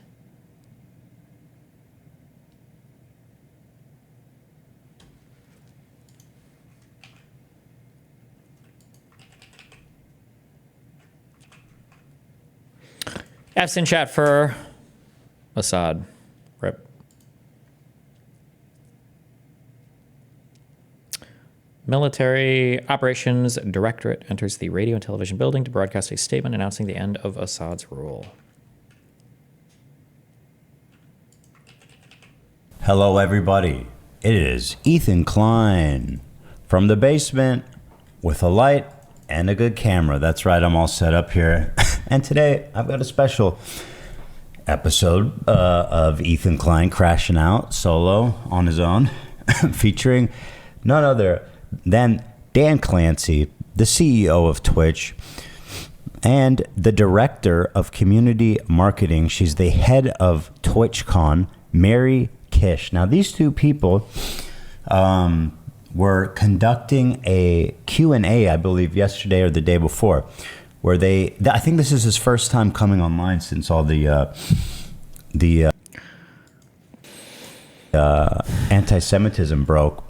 It's been about 40 days or something. So he comes on here and he's going to be doing some Q&As, answering questions from the community. Come here, Ducks. Ducky's here, by the way. Ducky does not tolerate anti-Semitism of any kind. And while they're taking questions, they get a few, well, here, let me just give you an idea of what goes on here. And it's my first time with Dan hosting, so exciting. Oh, wow. But during the course of this here, from chatters, let's take a look. Here it is. Now, these weren't even phrased like rudely. These were phrased like fairly respectfully. I mean, not very respectfully. And these people were permanently banned for it. This person was permanently banned. They says, why do you not ban streamers that show terror propaganda on your website? It's explicitly not allowed in TOS, but if you're big enough, you let them get away with it. Permanently banned. Another user asked, do you care to comment about the ADL and anti-Semitism on Twitch? That, by the way, completely fairly written. Not judgmental, not loaded. They were permanently banned for asking that question. It's kind of what everybody's been talking about. So if we're going to be doing a Q&A, you know, let's not ignore the elephant in the room here, people. You know what I mean? I have a friend who called me with an anecdote. This is a big creator, streamer, someone that I trust who has no reason to lie to me. They were a part of a event that got canceled. And he got a call from Dan Clancy, who says, I'm so sorry, we have to be super careful right now with brand friendliness.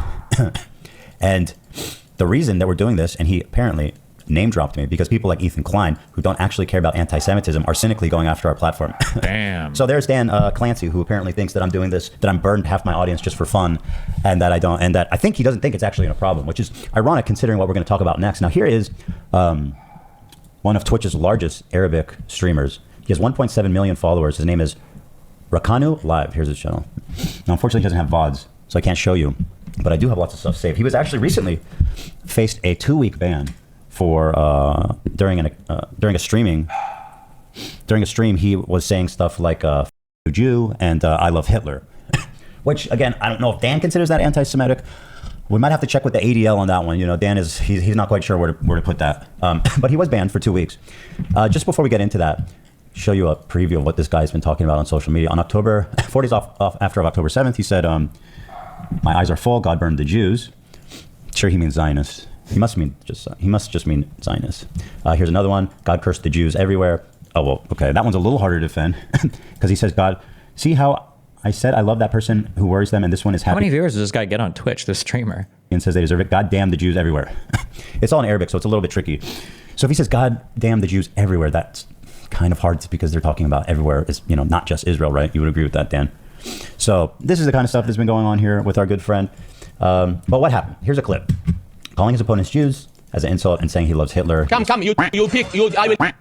Jew pig. You pig, You Jew. trash, You trash Jew scum. You can actually kind of hear him. I know this because it's from the original VOD, but this is the best we could do in finding what survived.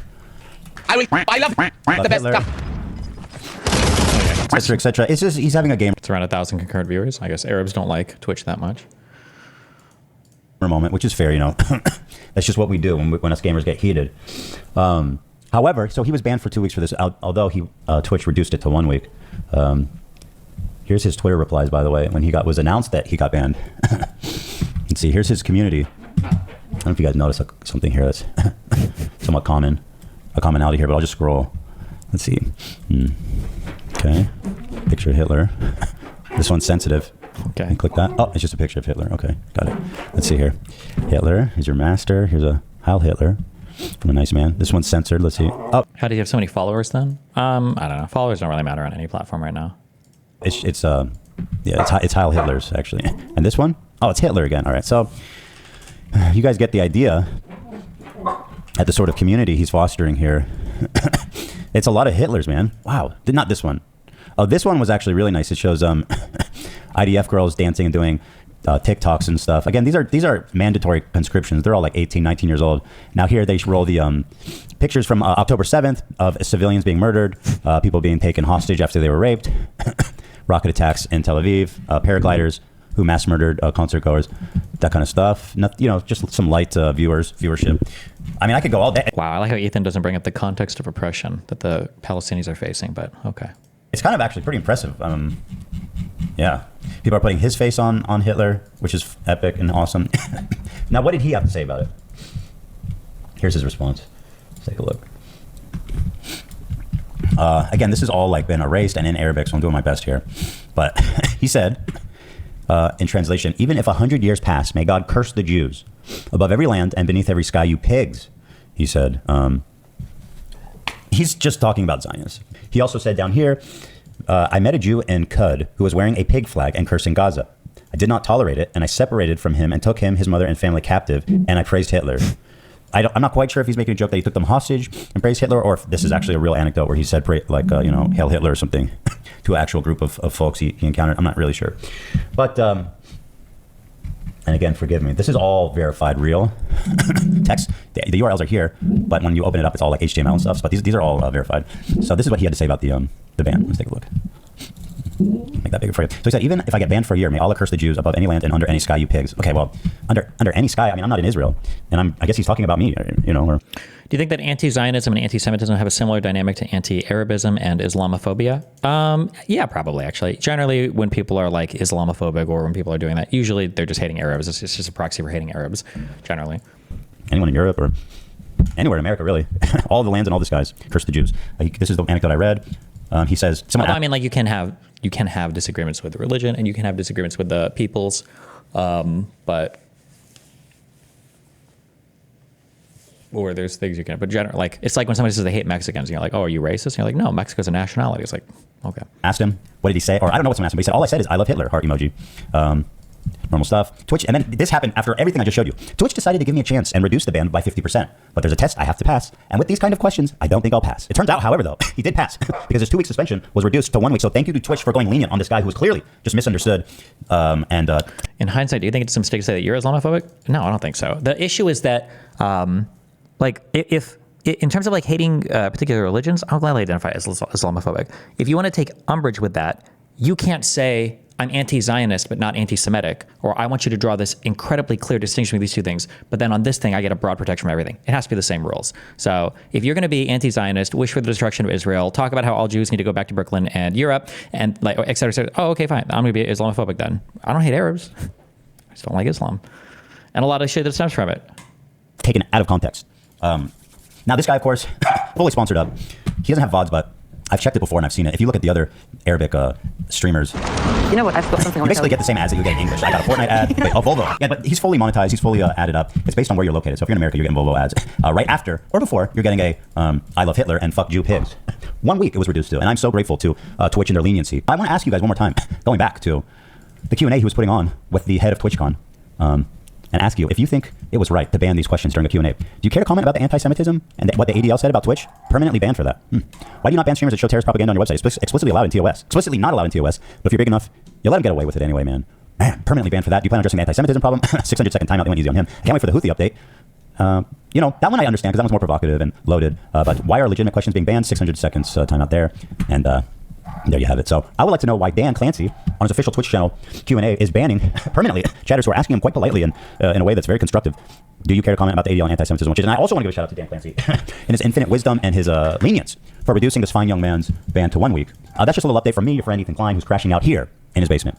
With all that being said, I'm working on big things. This is just a little pop-up and check-in, but I am working on something, a passion project, you might say, that I hope you all stand back and stand by for. Have a beautiful night, you guys, and thanks so much for watching. Wow. Actually love, you know, punishing criminals. And this is a instance where they are not interested in punishing a criminal who did the fucking worst crime you could do. It's just an assassination in broad daylight.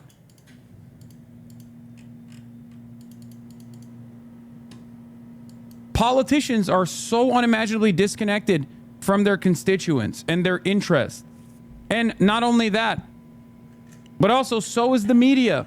And this is yet another instance where all of these institutions are like trying to present themselves as civility understanders, norm understanders, institution defenders. And change for a patient's allergy injection. And they had done an audit and said that they weren't going to cover that bill of $12 and change. I am a doctor and I have no idea why they're able to deny this. Does anyone else feel like they're having everything denied and need to appeal lately? I mean, I'm talking about joint replacements for a patient with bone-on-bone arthritis needing to get appealed for no reason. Like, what do we do? How can we make this end? I just feel like I'm in this cycle, spending more time dealing with insurance companies than with patients. Insurance is the largest roadblock to just attaining proper treatment, access to healthcare. And it's just like we're just bleeding money left and right in this healthcare industry. And who is it benefiting? Not benefiting me as a doctor. The guy's gonna get away with the cops seem lost. I mean, ironically enough, a part of the reason why the cops seem lost is because every aspect of American society, including fucking policing, is also crippled by the same profit motive that undermines every institution, because they're using like artificial intelligence and shit. I mean, cops also are just really bad at their jobs in general, and this is yet another instance of them being really bad at their jobs and being bad at their jobs in broad fucking daylight. What are they supposed to do? Bring on the precogs? What? It's not benefiting the patient. Who is it actually benefiting? Wow, here to help us understand why so many people are so very angry is CBS News medical contributor Dr. Celine Gounder. She's editor-at-large for public health at KFF Health News. Really glad to have you here, especially on this particular day. Listen, we can all agree that the system is broken. We all agree on that, but it seems that people are having a hard time separating the broken system from the person. The fact that so many people are gleeful is the word that this has happened to this man just sort of stuns me. How did we get here? Look, vigilante justice is not okay. Yeah. We do have a country of law and order where there are systems to address these issues, which we can talk about more. But look, like, if you don't want, it's simple, okay? If you don't want the Me Too movement to like randomly get out of control and start yelling at like people for having like a bad date or whatever, then the systems can't fail victims of sexual assault, okay? And the same goes for this. If you don't want people to release the pressure that they fucking feel, if you don't want vigilante justice, and I don't want vigilante justice, because there is obviously, vigilante justice is uncontrolled, okay? It turns into some of the most damaging aspects of the Cultural Revolution. You know what I mean? It's decentralized. It's primarily focused on revenge. Okay, and it can be its starting point can be an adequate point of anger, okay, a real point of anger, but it never ends in that situation. It never ends with only the appropriate victims, or I mean the appropriate targets. Okay. Why is the right so obsessed with alternative nutrition stuff like carnivore diet, raw milk, etc.? I've never understood it. I think there's a lot of big things going on today. I think one thing that we have is I think people just don't realize how good society is right now in the United States. It's so crazy that like the average mood is so low, but our standards of living have never been higher. Like we literally, like maybe it's always been like this, but we've like we found assuming no major side effects are found, like Ozempic might literally be the vaccination equivalent of like the 21st century, or pick some other medicine since half you fucking retards don't believe in vaccines anymore. Like we have discovered so much and we're making progress in so many areas, and the standards of living are so high in the West, but it just feels, everybody feels so like everything is falling apart, is horrible. It's like, how, what's happening right now? We destroyed, we demolished every other country when it came to surviving and coming out of COVID, when it came to managing inflation compared to other places. Like Americans just have no concept of what the rest of the world is like. And it's so funny when you go to international forums. Obviously, I'm a little bit biased towards the industry area that I work in, but like listening to tech people who live and work in the United Kingdom, whoo, it's like not even remotely close. Like the United States is doing so well, so many different ways. But but like everybody's being fed this idea that everything is being destroyed and everything is falling apart and everything is horrible and everything is, it's like, no, chill, not generally. We're doing fine. Jesus Christ. Oh my God.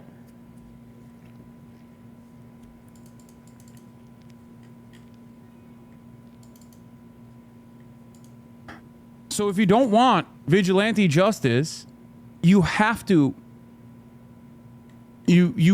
fix the problems. And I think that a lot of people, a lot of these institutions are so woefully incompetent and are so used to not fixing these issues that it doesn't matter. Yep, Hassan, just remember he's the CEO of his own company. Yeah. I mean, look, I am the CEO of my own company. I'm not. But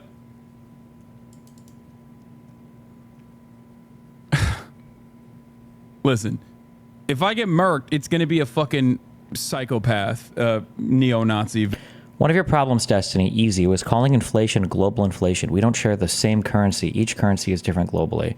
I understand, my dude. That's because you listen to a lot of retards that think that inflation just has to do with the Fed printing money and it's just more dollars. And if the Fed and more dollars is inflation because it's the Fed and inflation. I got it, buddy. Very likely. Or like a Destiny fan. All right.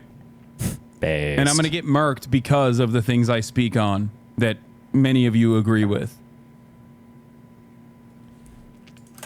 People are suffering. People don't feel the benefits as tangibly. This is why Trump won. You should revalue this perspective because the rest of the country doesn't share it. That's fine. I understand. I agree that they don't share it, but you're not suffering. You just think you are. And sometimes that's all that matters.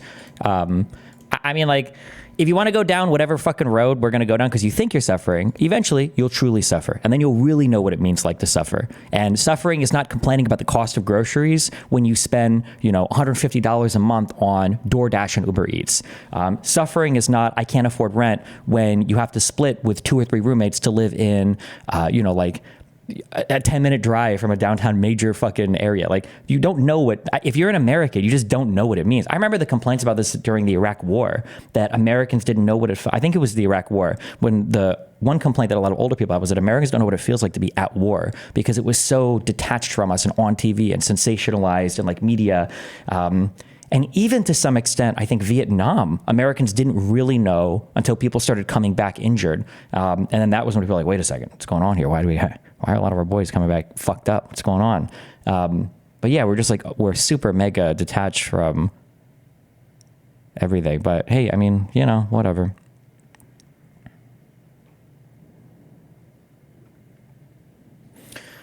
All the imagined pains and sufferings of the Republican Party aside, what do you think is actually wrong with America right now, if anything? I mean, I think there are things we can do better to like move forward and improve. I think there are things that would be nice to improve, but we can't even think about improving those things. We're like not even close to being in a spot where we can even have those conversations because we think everything is falling apart, right? How can you build a higher building if you think that the foundations are rotted? Like, I don't know what to...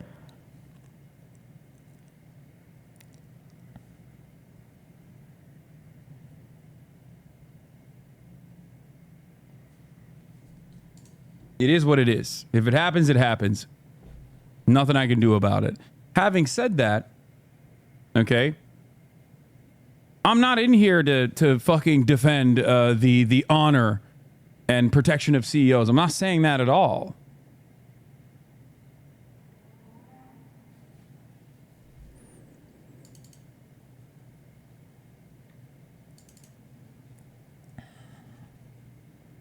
Should the US have higher standards? I'm a student in Europe and I don't know anyone who has roommates. Is that true? I don't know many European college people, I guess. But I've always heard that, and I know this from living in hotels and being in a lot of European apartments, generally European living spaces are much smaller, are much smaller than American living spaces. But I don't know what country you're from or what country you're in, so.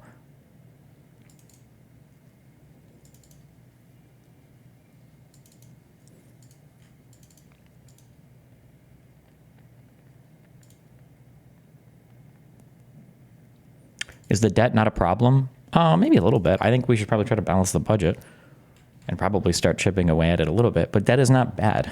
Debt is not a bad thing intrinsically. Hold on. You know what? Maybe we'll do this. Do you understand why debt can be good? I can explain this if we need. I don't know if people truly understand this or not. Here you go.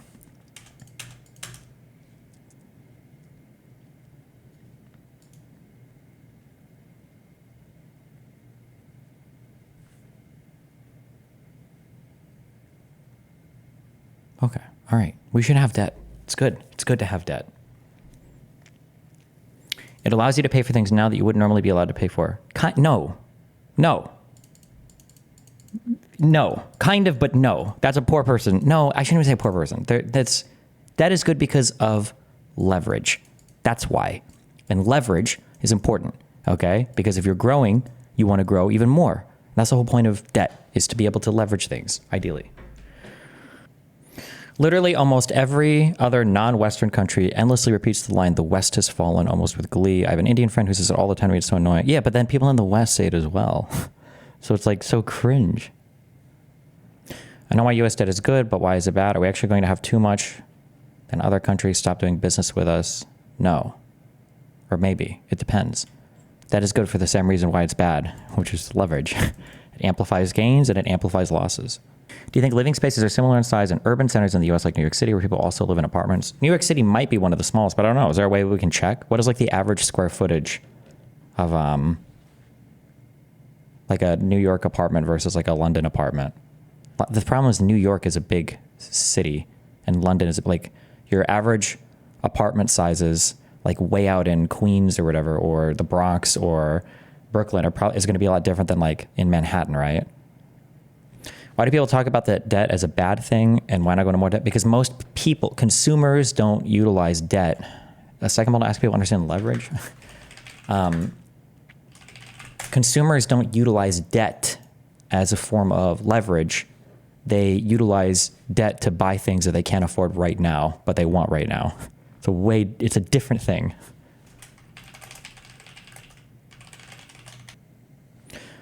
Isn't the question of whether or not the United States should take on debt dependent on whether or not we are able to allocate capital in a manner that generates excess free cash flows? If we are unable to do so, leveraging that capital is pointless and destructive. Cool. Part about debt is you rely on other countries buying it to fill your deficit the past 2 years. Can't you just sell debt to ordinary citizens, assuming there's money in the economy? I mean, if your economy is crashing, obviously, or if you're... When I speak about debt also, I'm speaking from an American perspective. We have a very strong economy. We've got a big export market. We have the ability to, like, the debt of the United States is backed up by the United States economy, right? How do you assess the national debt? Destiny, if you say debt is good, then why don't you have debt?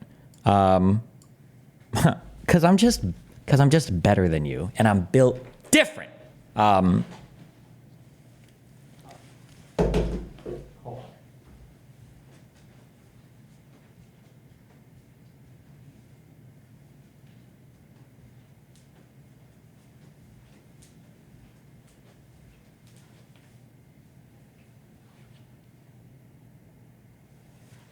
Sorry. I don't have debt because I'm currently not that great at my business. Okay.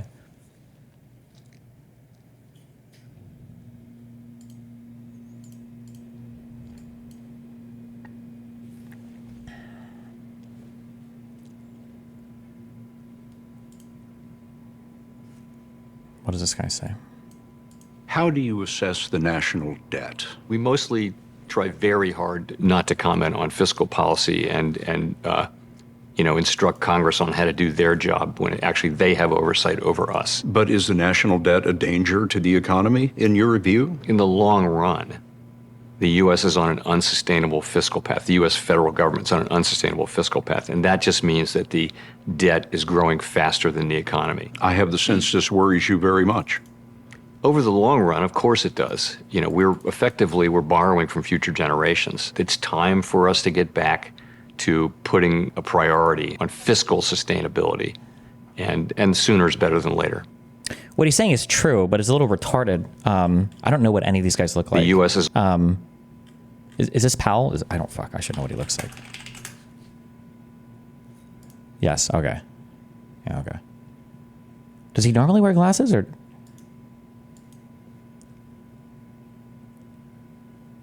Is he wearing glasses in the Caseytron meme?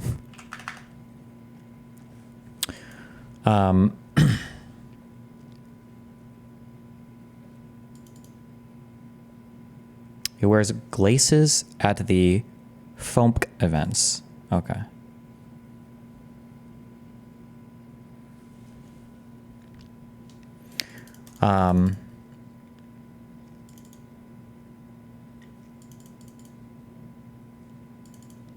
Okay. Just a quick, what, is this the same Canute clip? Are we gonna link this over and over and over again?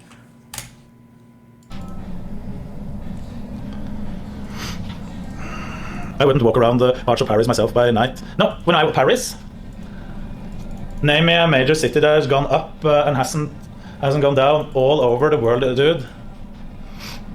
So there's multiple places with way lower crime rates in the Middle East, for example. There's a lot of places, smaller places. For a normal person, Stockholm isn't dangerous at all. No, but for a normal person, London isn't dangerous. Paris isn't dangerous. Austin isn't dangerous. Yeah? Wait, I don't understand what he's saying, right? Or... With way lower crime rates in the Middle East, for example. There's a lot of places, smaller places. For a normal person, Stockholm isn't dangerous at all. No, but for a normal person, London isn't dangerous. Paris isn't dangerous. Austin isn't dangerous. Okay, I don't know why I was like this. Okay. All right. Okay, real quick. All right.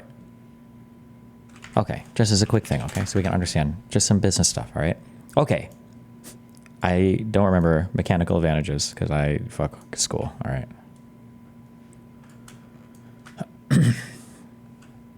Actually, I don't remember any of the things, pulleys or whatever, levers or whatever bullshit. If you have like there's names for all these parts and I don't know any of them, so get fucking mad, get mad, get mad, get mad, okay? I can apply a downward force on, what is this contraption called? What is this called? Is this called a lever or a lever arm? It's called a lever, right? This is a lever. Okay, that's good because we're going to use it to get leverage. Okay, so far we're on the right path. That's good.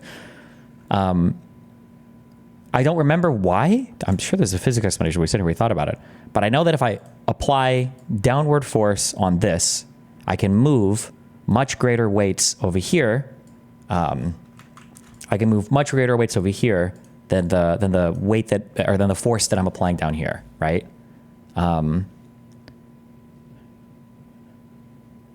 I wonder why. There must be a reason. Or no, wait, I'm sorry, the other way around. My bad. Hold on. I did these arrows backwards. If I apply a downward force here, you can move something up here. Isn't there some fucking quote? Am I making this up? Like, show me a long enough lever arm and I can move the world. Am I making this up? Does anybody know what I'm talking about? Oh, give me a lever long enough and a fulcrum on which to place it, and I shall move the world. from Archimedes. Okay. He was a smart dude. Okay. So I think the idea is leverage allows us to, we take a smaller force. I'm going to do newtons because I think that's what we measured physics in. I don't know. And then you move a bigger force. Okay. This is leverage. All right. Leverage just means that we can take a smaller thing and we can use it to move a bigger thing. Okay. That's what leverage is. All right. Okay. Let's assume, all right. Let's assume something. All right. Let's assume I know, all right. Let's assume that I have, okay, let's make some assumptions. All right. I have $1,000. All right. Holy fuck. I have $1,000. All right. Now let's assume that I'm looking at some houses. All right. Or some things I can buy. All right. I can buy a thing for $1,000. Or I can buy a thing for $10,000. Or rather, these are things that are available on the market. All right. Let's say that I look at these two things and I'm like, okay, these things are going to go up by 10%. Okay. They just are. I tend to know that I just know. I know. It's a safe bet. All right. I know these things are going up by 10%. Okay. So I know that 1 year later, okay, in 1 year, this will be worth $1,100. And this will be worth $11,000. I know this. I know it because we know it because it's going to go up by 10%. Okay.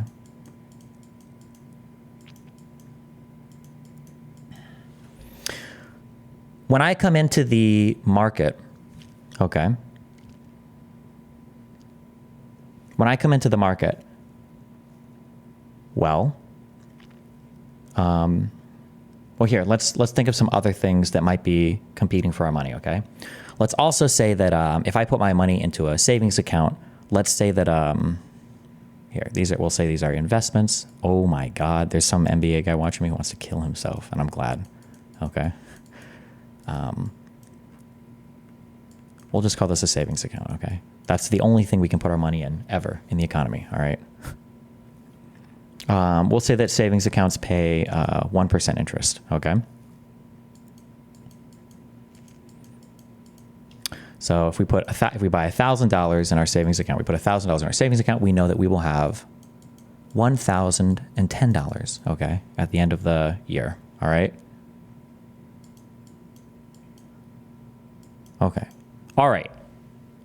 Are we following us so far? Okay. So we have we'll say that there's three things available for our money. Okay.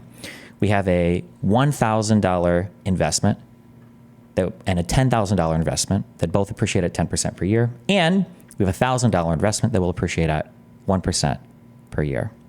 Okay. So when we're looking at where to put our money, okay, so we can't afford this $10,000 thing. Obviously, we only have $1,000, so we could put our $1,000 into this investment that will go up by 10%, or we could put our $1,000 into this investment that will go up by 1%. So it's pretty obvious when to put our money in here, right? Oftentimes we say, don't put your money in a savings account because you're losing money. When people say that you're losing money, what they mean is that if you put $1,000 in a savings account, well, after 1 year, you'll have $1,010. But if you would have put it in this 10% return account, you'd have $1,100. So by putting your $1,000 in the savings account, the difference between these two end results is about $90. So you would call that your opportunity cost, right? You've lost $90 essentially because you could have put that money into a more profitable domain, but instead you put it here. So the opportunity cost of this investment was $90. We'll say again, right? Okay. Right? Basic. You understand this? This is okay, right? We got this so far? Pretty easy? Okay. Now let's say that there's a guy in the market. Wait, hold on. Okay. Let's say that there's a guy in the market who comes in and he says, hey, I will lend you, I can lend you money. At an interest rate. Okay. So I could lend you $9,000. I can lend you $9,000. Okay. Holy fuck, I drew that poorly. I can lend you $9,000, but, we'll call this a loan, but I'm going to charge you 4% interest to do it, okay? After 1 year, okay?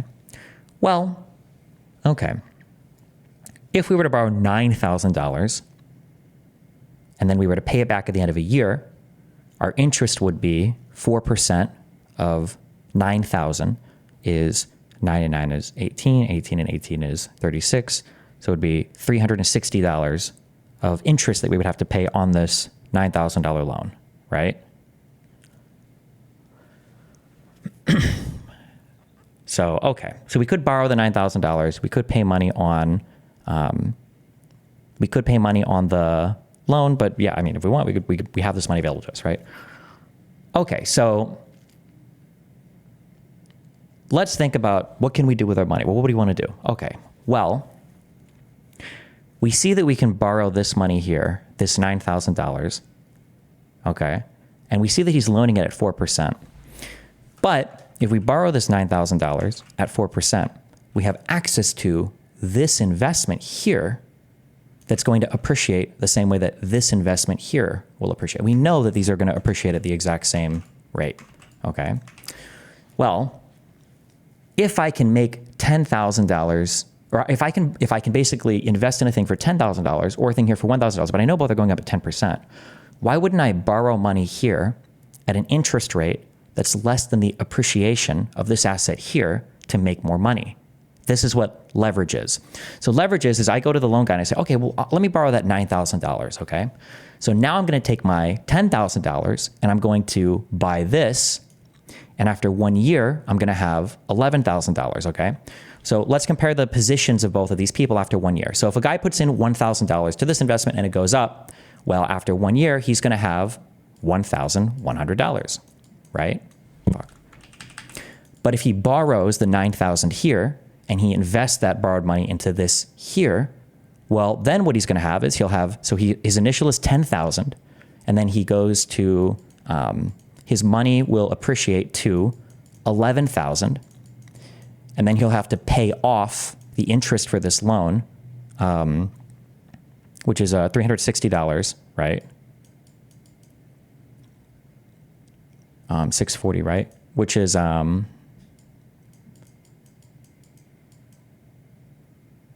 so his ending, I guess, amount of money will be and then minus the $9,000 he has to give back.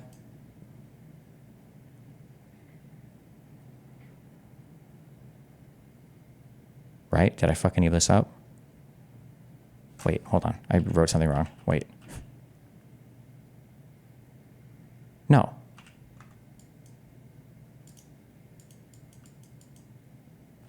No, I didn't. I'm crazy. I'm going crazy. Okay, 1,620. Okay. So minus the interest that he pays back on this loan, minus the $9,000 principal that he pays back on this loan. So he's left with $1,640. So because this guy over here has $1,640 at the end, and this guy over here made $1,100 at the end, right? Because this guy used leverage. He borrowed some money to invest in a thing, right? He's made an additional $540, making the exact same investment that this guy did because he borrowed money to make the same investment, right? Okay. Did that make sense? This is just this is super basic. There's a whole bunch of people who will type in retarded, like, what about blah, blah, blah, blah, blah, blah. But this makes sense, right? So far, right?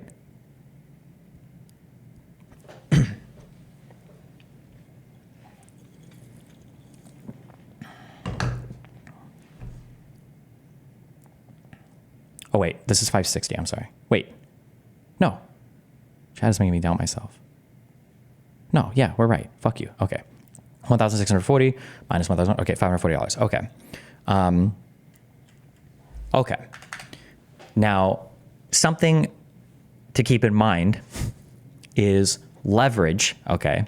Leverage amplifies wins, but leverage also amplifies losses. So I won't run through all the math again, but if something bad happens and this investment here depreciates or loses value to $900, well, now this guy has lost $100. If this investment here goes from $10,000 down 10% to $9,000, now this guy is down a lot more. Now he's in big trouble. because he would start with 10K. This would go down to 9K. He would have to sell this whole thing to pay back his whole loan. So he would not only be down his initial $1,000, he'd also be under because he'd have to pay back interest on that loan still, right? So, okay. So leverage helps you take a little bit of money and make a lot of money, or a little bit of money and lose a lot of money, basically, if that makes sense. The point I legit don't understand is why you don't go infinite like the US seems to be doing. I mean, you've got to find a counterparty, but assuming there is always a counterparty, you should go infinite, right? Okay, so somebody says, why not just infinitely leverage, right? Okay, well, we can talk about that because somebody earlier asked, hey, Destiny, why don't you have debt? Okay. Let's see how much I can butcher this. Okay.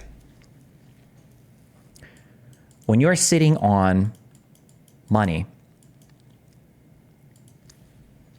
and you're looking at investment opportunities,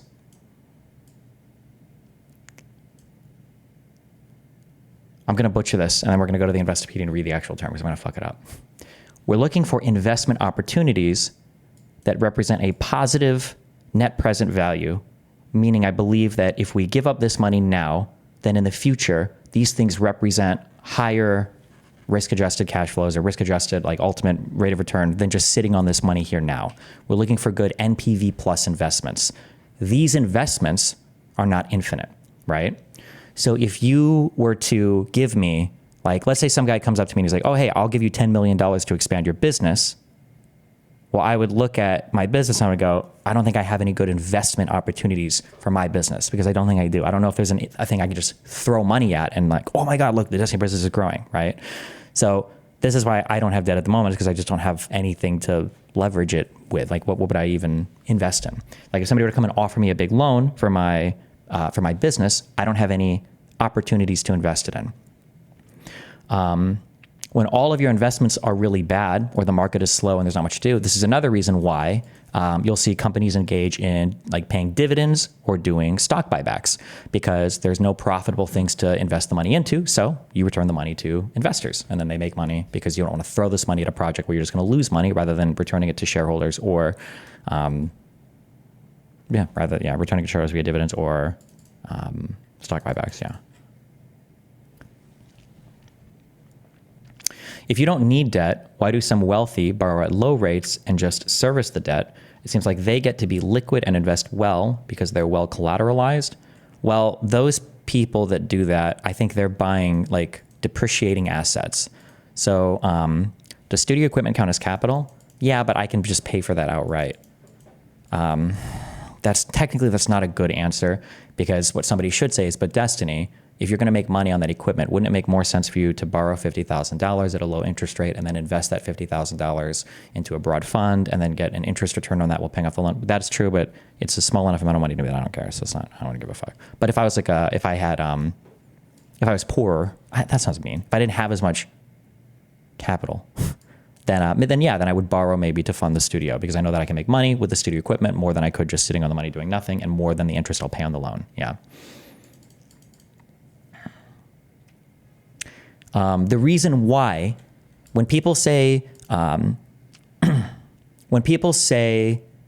rich people use debt differently than poor people or whatever, that's kind of true and kind of not true. What it really means is that when a wealthy person puts money into something, it's usually to expand some type of revenue or some type of like business venture.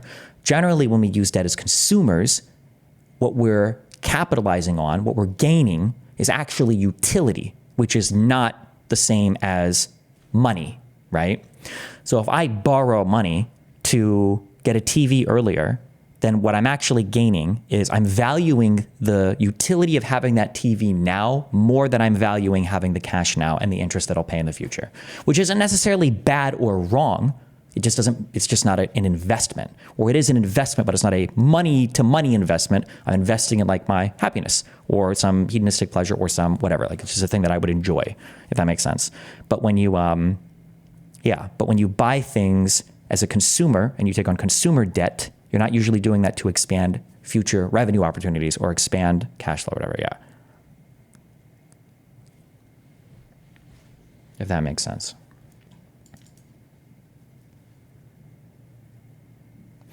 I heard on TikTok that you can get debt for a fake LLC and then just claim bankruptcy and it's literally for money. Thoughts? Sounds retarded.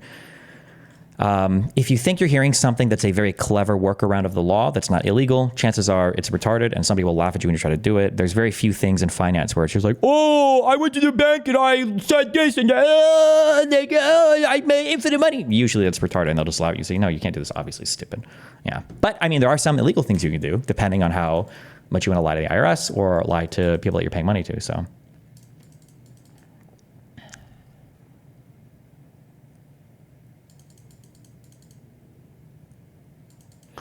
Would the media company be something that you would need debt for if it was growing faster than you had money to supply it with? Yeah, let's say hypothetically, let's say that I put one person in that studio downstairs and we had a really good model and this guy was like fucking like a million videos or a million views every month or some bullshit, some crazy thing, right? And I'm like, oh shit, I can duplicate this exact same model across like 10 different apartments. That might be something where it's like, fuck, I need capital. I don't have the money to fund all this. And if I borrow the money, I'll make more money on the expansion of my business than I ever would just like growing slowly or something basically, right? Yeah.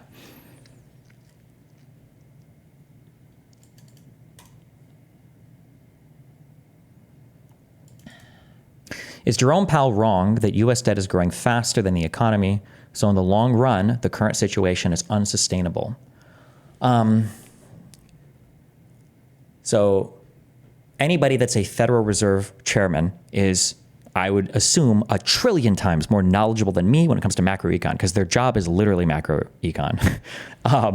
So when Jerome Powell says that, what I'm doing is I'm trying to interpret, not contradict. So when Jerome Powell says that the debt is growing faster than the economy, the issue is bad debt for the U.S. would be debt that the U.S. is taking on that we're not using to grow the economy. So for instance, if the U.S. took on a ton of debt and then set the money on fire, that would be bad debt. We'd be taking on a lot of debt and our GDP would not be growing to match the debt that we're taking on. That would be bad. Which is why it's probably better at least to think of debt as a percentage of GDP, although I don't know why we do percentage of GDP instead of percentage of assets. Or maybe there's a reason, but we should look at debt as a percentage of GDP rather than just like an absolute number or whatever. Is this the max? So you can see that even, is this when we started doing debt? Do we really leave the gold standard that recently? I don't remember. Fuck. So right now our debt as a percentage of GDP is higher than it ever has been, assuming or excluding like the COVID place here. So if you look at something like this, I believe the assumption would be, I think the safe assumption would be that your debt, your growth of your debt is outpacing the growth of your economy.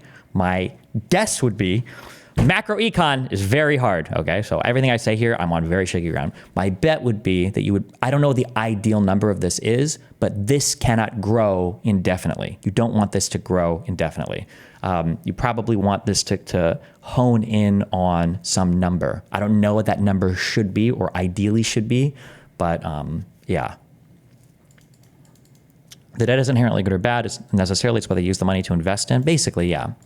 People will say that, like, actually, I might have said this before, that like debt from a government is different than like a consumer or a business. That's not actually true. Everybody has access to the same types of debt. And we can all use debt for the same reasons. Companies could just buy shit that's fun. Actually, no, that's not true because that's actually not true because corporations have fiduciary responsibility. They can't just waste money on fun shit. But like consumers have access to debt that they can leverage. But governments should be using debt. In my opinion, I believe governments should be using debt like a business, basically, which is one of the annoying things about Trump saying that he was going to run the government like a business because he didn't do that. But yeah. Is deficit spending the idea that you're spending for things today with tomorrow's dollars? So deficit spending, okay, so here's some things, okay? Nobody knows these things. It's very frustrating and nobody talks about these things. Okay, we have different deficits and debts and whatever we talk about, okay? So the national debt, okay, this is money that the Treasury has outstanding owed to it. Let me check, make sure. National debt, I believe, is money owed to the U.S. Treasury. Is the total national debt owed by the federal government of the United States to Treasury security holders. Okay, yeah, all right. So debt is like the total amount of money that the United States federal government owes to everybody, okay? Or to treasury security holders, right? So if you buy a treasury bond, you good job, you have part of the debt, okay?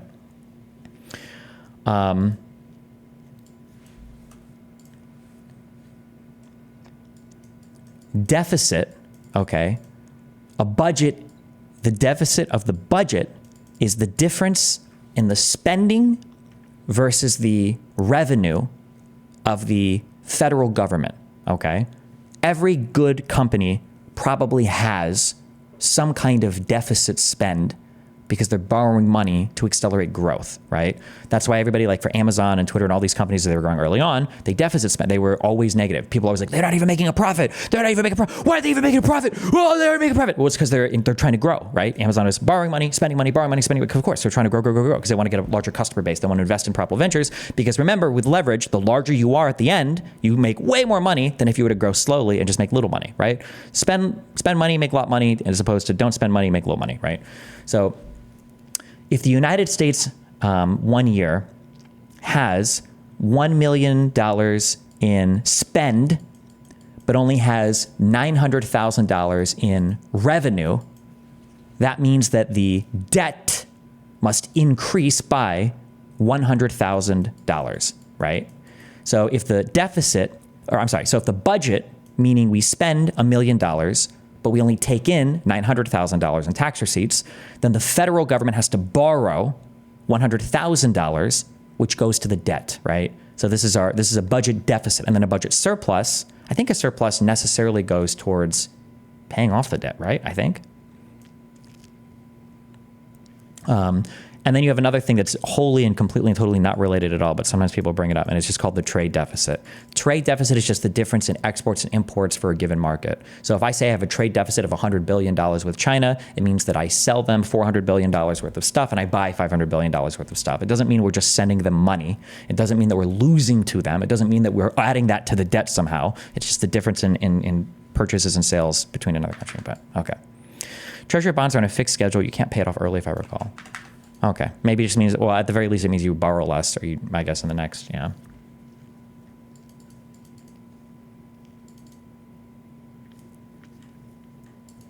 Can you explain how stocks are not capital liquid?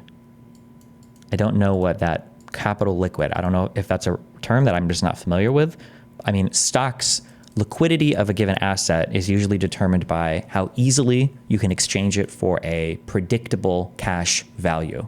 So if you go, for instance, to the S&P 500, I would say that these types of investments, anything that's on like a big index like this, is highly liquid, because that means that, let's say I have 100 shares of NVIDIA, okay? I could probably take my 100 shares and I could sell them almost immediately, like within a minute, for about the stated value, right? So that's a highly liquid investment.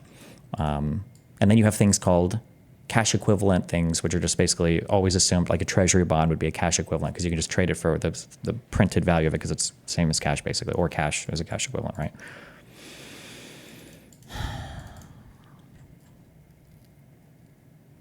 Can you explain what the debt ceiling is and when it should/can be raised? So the United States government, some governments are like this, some aren't. I don't know what determines if it is or isn't, or I guess it's just in your legislation. So in the United States, the government is only allowed to borrow up to a certain amount. They're only allowed to have so much debt, and that's called the debt ceiling. And every time we approach the debt ceiling, Congress has to pass legislation to increase the amount of money that the United States federal government can borrow. Why do rich countries like Germany, for example, have low debt compared to the US? Shouldn't every country try to leverage debt as much as possible?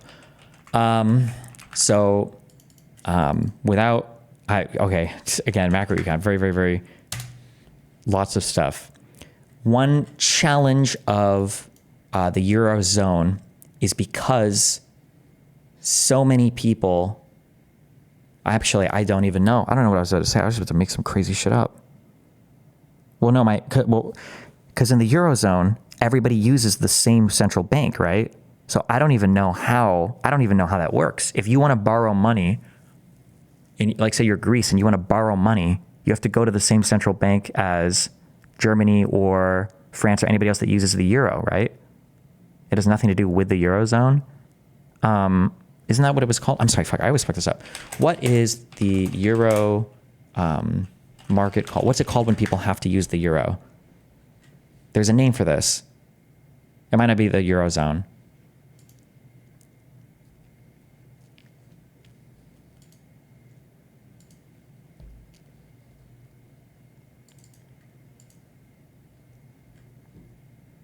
It is the Eurozone? Oh, well then fuck you.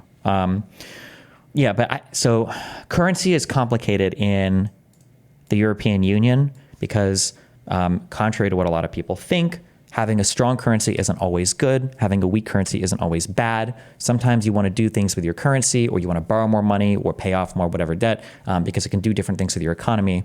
But in the Eurozone, if one economy is doing really well and they don't mind having a strong currency, but another economy is doing not as well and they want to have a weaker currency because they want to be able to sell, export more things, right? Because the weaker currency is, the more lucrative your export market is to other countries.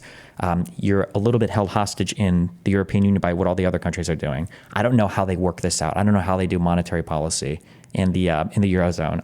My understanding is it's a bit contentious, but I don't know enough to truly say, yeah.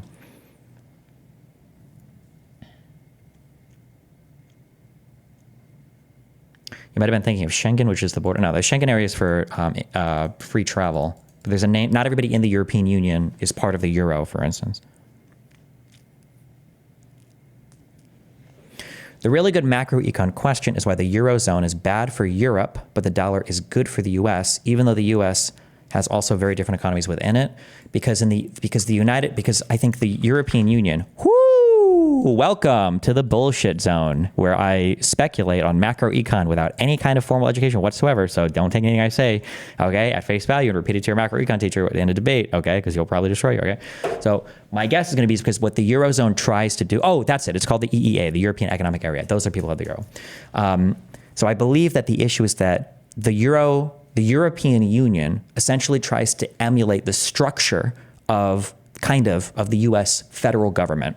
But the U.S. federal government is the federal government of the United States of America, and all 50 states are part of the same country. So the federal government can dictate laws and do exchanges of dollars, like we can do distributions or redistributions from one state to another. The federal government has a lot of leverage, has a lot of control over like how it receives federal income and how that federal income is distributed to the states.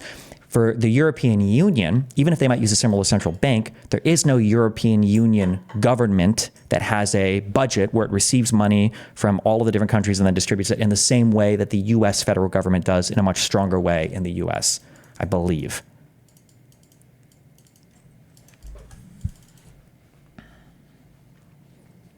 Wasting my time and years on something Destiny doesn't know. Hope you'll enjoy your stay. Hey, Srafric Reaper, if you want to hop in and explain anything, knock yourself out, buddy.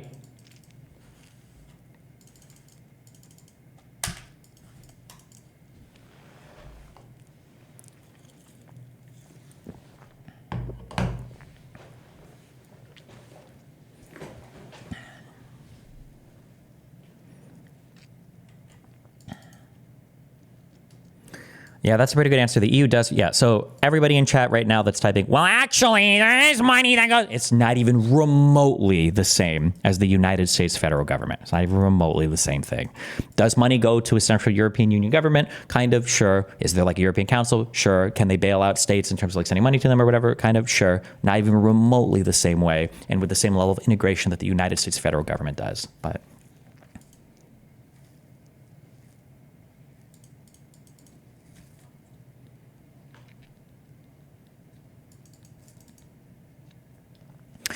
is there an effective difference between taking debt and increasing the money supply? For example, is borrowing X dollars the same as printing X dollars?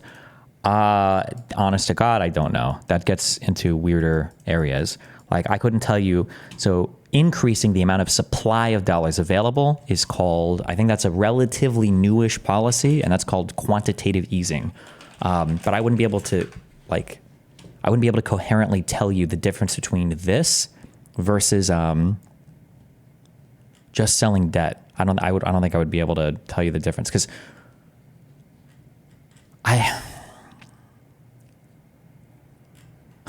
can't you loan? Isn't loaning how money is created? But individuals can't create money that way, right? Like, I just don't know the answer. God, fuck, we should just take a macro econ course. So like, for instance, I think our retail or some of our banks practice something. It's called fractional reserve banking, where basically the idea is I can lend you $1,000 while only having 10% in those assets in my bank to say that I've lent you that $1,000. But I think I could theoretically, I could do that as an individual, no? Like I could tell a friend like, oh yeah, I'll lend you this money. And then, but I really only have 10% of those assets. Well, no, because at the end of the day, he does have to actually spend that money. So where does the actual money that he spends comes from? Unless he's spending that all on credit, which goes back to my credit. I'm not sure. There's a difference here, but I don't know.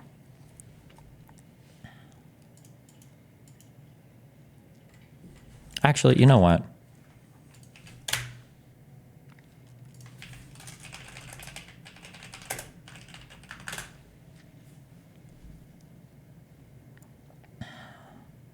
I guess printing money devaluates everyone's money, but it is cheaper to do for the government than debt, but it fucks the economy with inflation.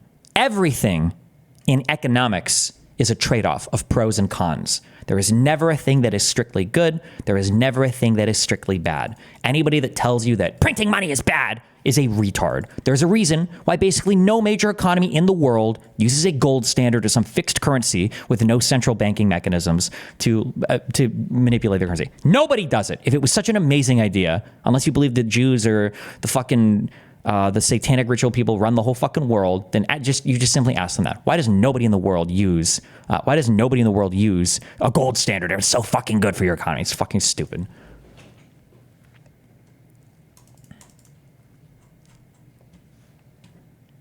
One minute and 45 seconds. There's no way that this is The Economist. I remember watching these fucking guys. Okay, 11-minute video. Fuck it.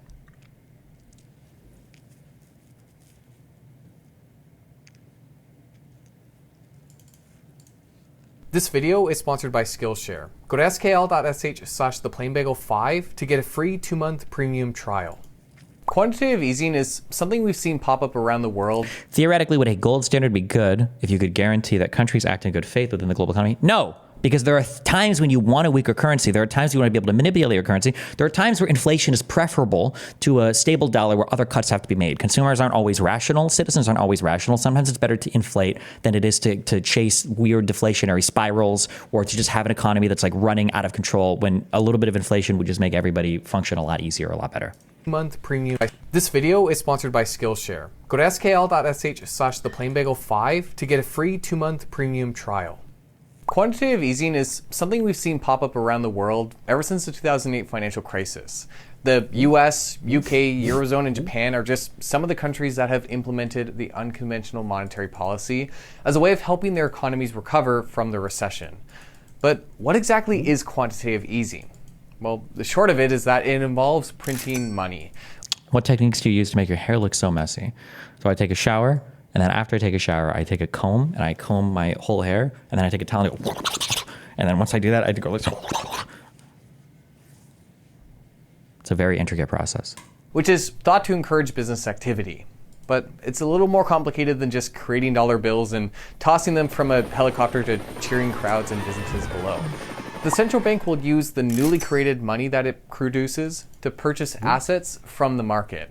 And while this isn't different from what the institution actually typically does, it's the scale and the type of assets involved that makes quantitative easing so unconventional and, quite frankly, controversial. So let's go through how quantitative easing works and what it means for the economy on today's Plain Bagel. A country's central bank, like the Federal Reserve in the US and the Bank of Canada in Canada, is the steward of the country's currency. They are intended to be an... Destiny, an economist said that even though they don't use the gold standard, every currency starts and ends in gold, even Bitcoin. Is that true? No, who said that? That's the dumbest thing I've ever heard in my life. Bank of Canada in Canada is the steward of the country's currency. They are intended to be an independent institution from the government. And among their responsibilities is the task of actually issuing money and managing its supply, while simultaneously helping the economy maximize employment and stabilize prices. So when a country starts to show signs of a slowing economy, the central bank will typically step in to try and boost business activity through expansionary monetary policy, which involves influencing the country's currency to encourage more spending and lending. One way they do this is by changing their policy interest rates, which you hear about in the news quite a bit, especially within the last decade. By lowering interest rates they pay on their deposits that they receive from other banks. Wait, they mean to say that every currency is going to end up being pegged to some real life asset, I guess. Oh, I mean, that might be true, I guess. Ultimately, at the end of the day, you're hoping that a currency represents a value of something, some unit of work or some commodity or asset or whatever. That's true. Sorry. So whoever said that gold thing, I might actually agree with that economist, the guy who just phrased it in chat, might just phrase it simplistically. So that might be true. Central bank applies downward pressure to other interest rates within the economy. Just keep in mind, sometimes people will say statements a priori that they assume are just valid and smart, but they're actually stupid. People say things like, oh, a paper currency? That's just paper. It's not worth anything. It's not real like gold is. Excuse me, what the fuck is gold worth? Gold is worth nothing either. You understand that, right? It's fucking worthless. We use it as something electronics or for some other things or whatever. It's just a limited thing. It's just it's a thing of scarcity that if you want, you can trade it. But there's no reason why gold is intrinsically or inherently valuable. That's also a human assignment of like, oh, well, it's scarce, so we can get assigned to some level of value. But like in an apocalypse, you don't necessarily want gold. You might want like bullets or healthcare supplies or water filtration more than fucking gold, right? Within the last decade. By lowering interest rates they pay on their deposits that they receive from other banks, the central bank applies downward pressure to other interest rates within the economy. From interest rates paid on government bonds and corporate debts to car loans and mortgages that you or I might take out. The idea is that a lower cost of borrowing will encourage spending, which is a fair assumption. If you were going to buy a house, for example, you might be more inclined to make a current purchase if you could borrow at a lower interest rate. Whereas if interest rates were higher, you might decide to hold off and, at the very least, increase the down payment you make before making the purchase so that you don't have to borrow as much and pay the expensive interest rate that you're going to be charged. Low interest rates have prevailed in most developed countries since the 2008 financial crisis. But as you would expect, interest rates can only go down so far. In the US and Canada, the central bank interest rates are in the low single-digit range. And in the Eurozone and several other countries around the world, rates are actually in the low negative range. Keep in mind, this is an older video, 4 years old, but. And so with little to no leverage left in that department, many central banks have implemented or considered expanding quantitative easing programs, first started a decade ago, as a way to continue stimulating their economies. Quantitative easing, or QE as it's commonly referred, is the process by which the central bank injects money into the economy. But while it's often imagined as a central bank printing dollar bills and giving them to banks and corporations, it's not that simple. Firstly, the move is actually mostly digital, with the central bank simply crediting themselves electronic funds, and the money enters the economy through open market operations. That is, the central bank inserts itself into the market as a buyer. Wait, somebody said, Destiny, Germany has less debt because German economists have a tradition of being in favor of strict fiscal discipline. Basically, they think ideally the budget should always be balanced. After the financial crisis in 2008, we actually put that into the constitution, and now our ability to take on debt is limited to an issue in politics because right now, Germany is last place in projected growth in the OECD for the next year, and more progressive parties push for loosening the constitutional restrictions. Yeah. Keep in mind that everything I say is from a U.S. perspective, and our ability to take on debt and ensure the integrity of our currency might be a lot different than other countries. So there might be some unique aspects to how the United States is allowed to utilize debt. But yeah, so I can't speak to other countries. I'm mainly speaking from a U.S. perspective here. Market operations. That is, the central bank inserts itself into the market as a buyer and purchases securities and assets using its new money, typically buying government bills and bonds from other banks. This action increases an economy's money supply. By buying the assets, the central bank is replacing them with new money, as if pulling the funds from an alternate dimension and injecting them into the economy. The process also leads to the central bank increasing or expanding its balance sheet, since it will end up holding financial assets. So, why does... The German government is literally spending more than ever. How is taking on more debt to waste it on social programs going to help the economy? Because typically when you create happier, healthier, and more secure citizens, those citizens go on to become more productive members of society. You might not realize this because all of your investment came from mommy and daddy early on, so you don't have to think about what it means to have somebody investing in your well-being and your success. But all of those icky, disgusting brown criminals that you complain about in the streets, if they were in other areas where they were allowed to be more economically prosperous because basic social welfare needs are being met, are going to contribute more to your tax base rather than just being a drain on all your social services. Fucking retard. This is the central bank balance sheet, since it will end up holding financial assets. So, why does the central bank consider doing this? What's the benefit of buying financial assets from the market? Well, one of the main objectives of QE is to lower the costs of borrowing, i.e. they're looking to ease a country's financial markets.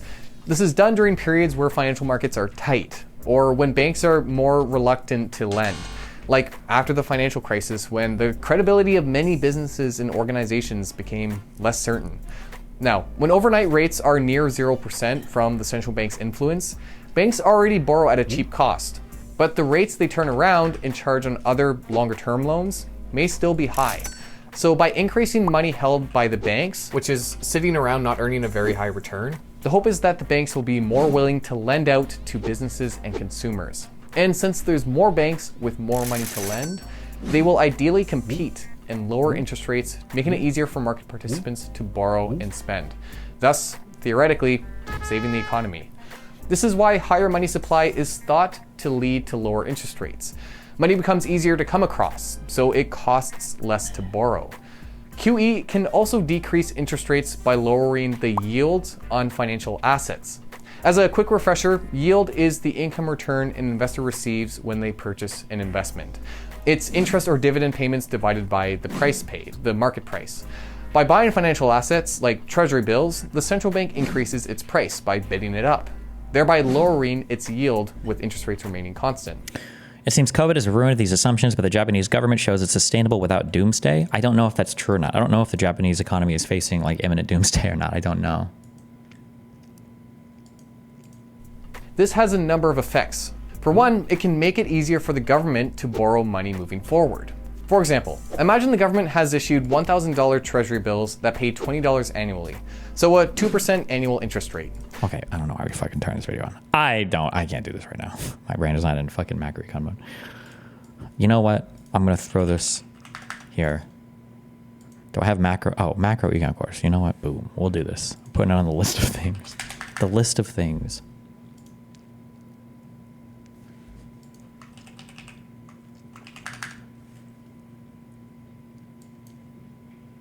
The great list of things. America versus Russia, asking men if they would provide for their woman. Well, it just depends, you know. Number one, why would I? But what is she doing while I'm working? You know, it's kind of like each relationship now is a 50-50. То, наверное, да. Вот, потому что все-таки я беру ответственность за человека. Nah, she has to. Definitely not. Propaganda, definitely not. Fight for herself. She's an adult. Конечно, если жена, это семья, это дети, и, конечно, в идеале, чтобы она уделяла 100% времени воспитанию. Well, I mean, I would want it to be 50-50. That's the current situation I have. Right? Если ей не хочется работать, если ей не хочется самореализовываться, ей приятно. Aren't you far enough into your political career to know how a central bank works? Are you seriously using YouTube to educate yourself? Hayek is the most based man. So number one, I don't know if anybody knows how central banking works, Federal Reserve included. Number two, the president of the United States sure as fuck doesn't know how the central banking works. The president-elect Donald Trump has no fucking idea. Number three, none of the political commentators that you listen to as well have any fucking idea what central banking is. Okay, so I would be shocked if you could show me a single popular political commentator that can explain to you like what's the difference between like quantitative easing and just lowering the bond yield or whatever. No fucking shot. So fuck off. What is the point of these stupid fucking videos? Do you want an economy that looks like Russia? Is that what the goal is? This should be the question. Instead of all these bullshit questions, say, oh, hey, just curious, whose economy would you rather resemble? The Russian economy, which is basically an autocratic shithole with a ton of oil, or the US economy, which is the leader of the free world across several domains? Like, what? Stupid. I don't even know. Yeah, wait, hold on.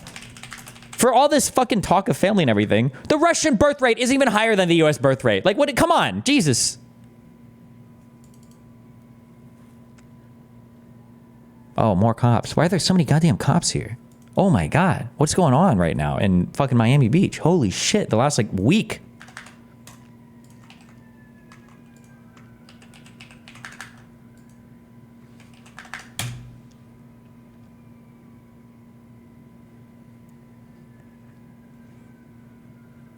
Have you heard the proposals of EU federalism? Any thoughts on them? That's a hard one. I don't know. I don't know if you could ever do it now.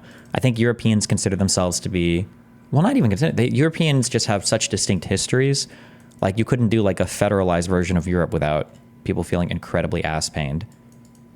The only people that believe in like a cohesive European identity are American Nazis. So I don't know. Yeah. Germany's balanced budget amendment, also referred to as the debt brake, is a fiscal rule enacted in 2009 by the first Merkel cabinet. The law, which is in Article 109, Paragraph 3, Article 115 of the Basic Law, Germany's constitution, is designed to restrict structural budget deficits at the federal level and limit the issuance of government debt. The rule restricts annual structural deficits to 0.35% of GDP. Damn. In light of what you've been saying about government debt, do you think austerity is a really, really bad policy or maybe an okay policy? Austerity is fucking retarded, but also spending a ton of money is fucking retarded. Okay? Notice how earlier when I was drawing up the what should we invest in, right? And we're considering like what are our good NPV plus opportunities. When you're thinking about when you're thinking about taking out debt or spending money or doing whatever with your budget, you're thinking about are there good things to invest in right now? Are there good things to spend our money on right now or not? If there's not, then you should probably tighten up your budget. If there are, then you should probably spend more. People that obsess over just cutting spending or raising spending is stupid. It's not a good thing to cut your spending. It's not a good thing to balance your budget. And it's not a good thing to overspend on your budget. And it's not a bad thing to balance your budget. It's not a bad, none of these things are inherently good or bad. You just have to be responsive to the situations around you. Again, if you were to talk to any successful business person and then show them your store and your profit margins are, you're making a ton of money, you got a lot of revenue, and you have zero debt, the first thing they would tell you is, what the fuck are you doing? Go borrow some money and expand. Why would you not do that? Noah Smith, it is time for austerity. Sure, I imagine in this article, though, Noah Smith is going to make an argument that we should be spending less right now, which is fine if there are less things that it would be there's a reason why servicing the debt has become too expensive, or there aren't good investment opportunities that are matching the level of debt we're taking versus the growth of the economy. These are good ways to view it. But just austerity for austerity's sake or deficit spending for deficit spending's sake is stupid. What do you think about the upcoming insolvency of the Social Security Trust Fund? I don't think the Social Security Trust Fund could ever become insolvent. I think that's a meme. I think at worst, it would just start paying out 75% or it would pay out less or something. I feel like I read about this a couple months ago, but I don't remember. I'd have to go check it out.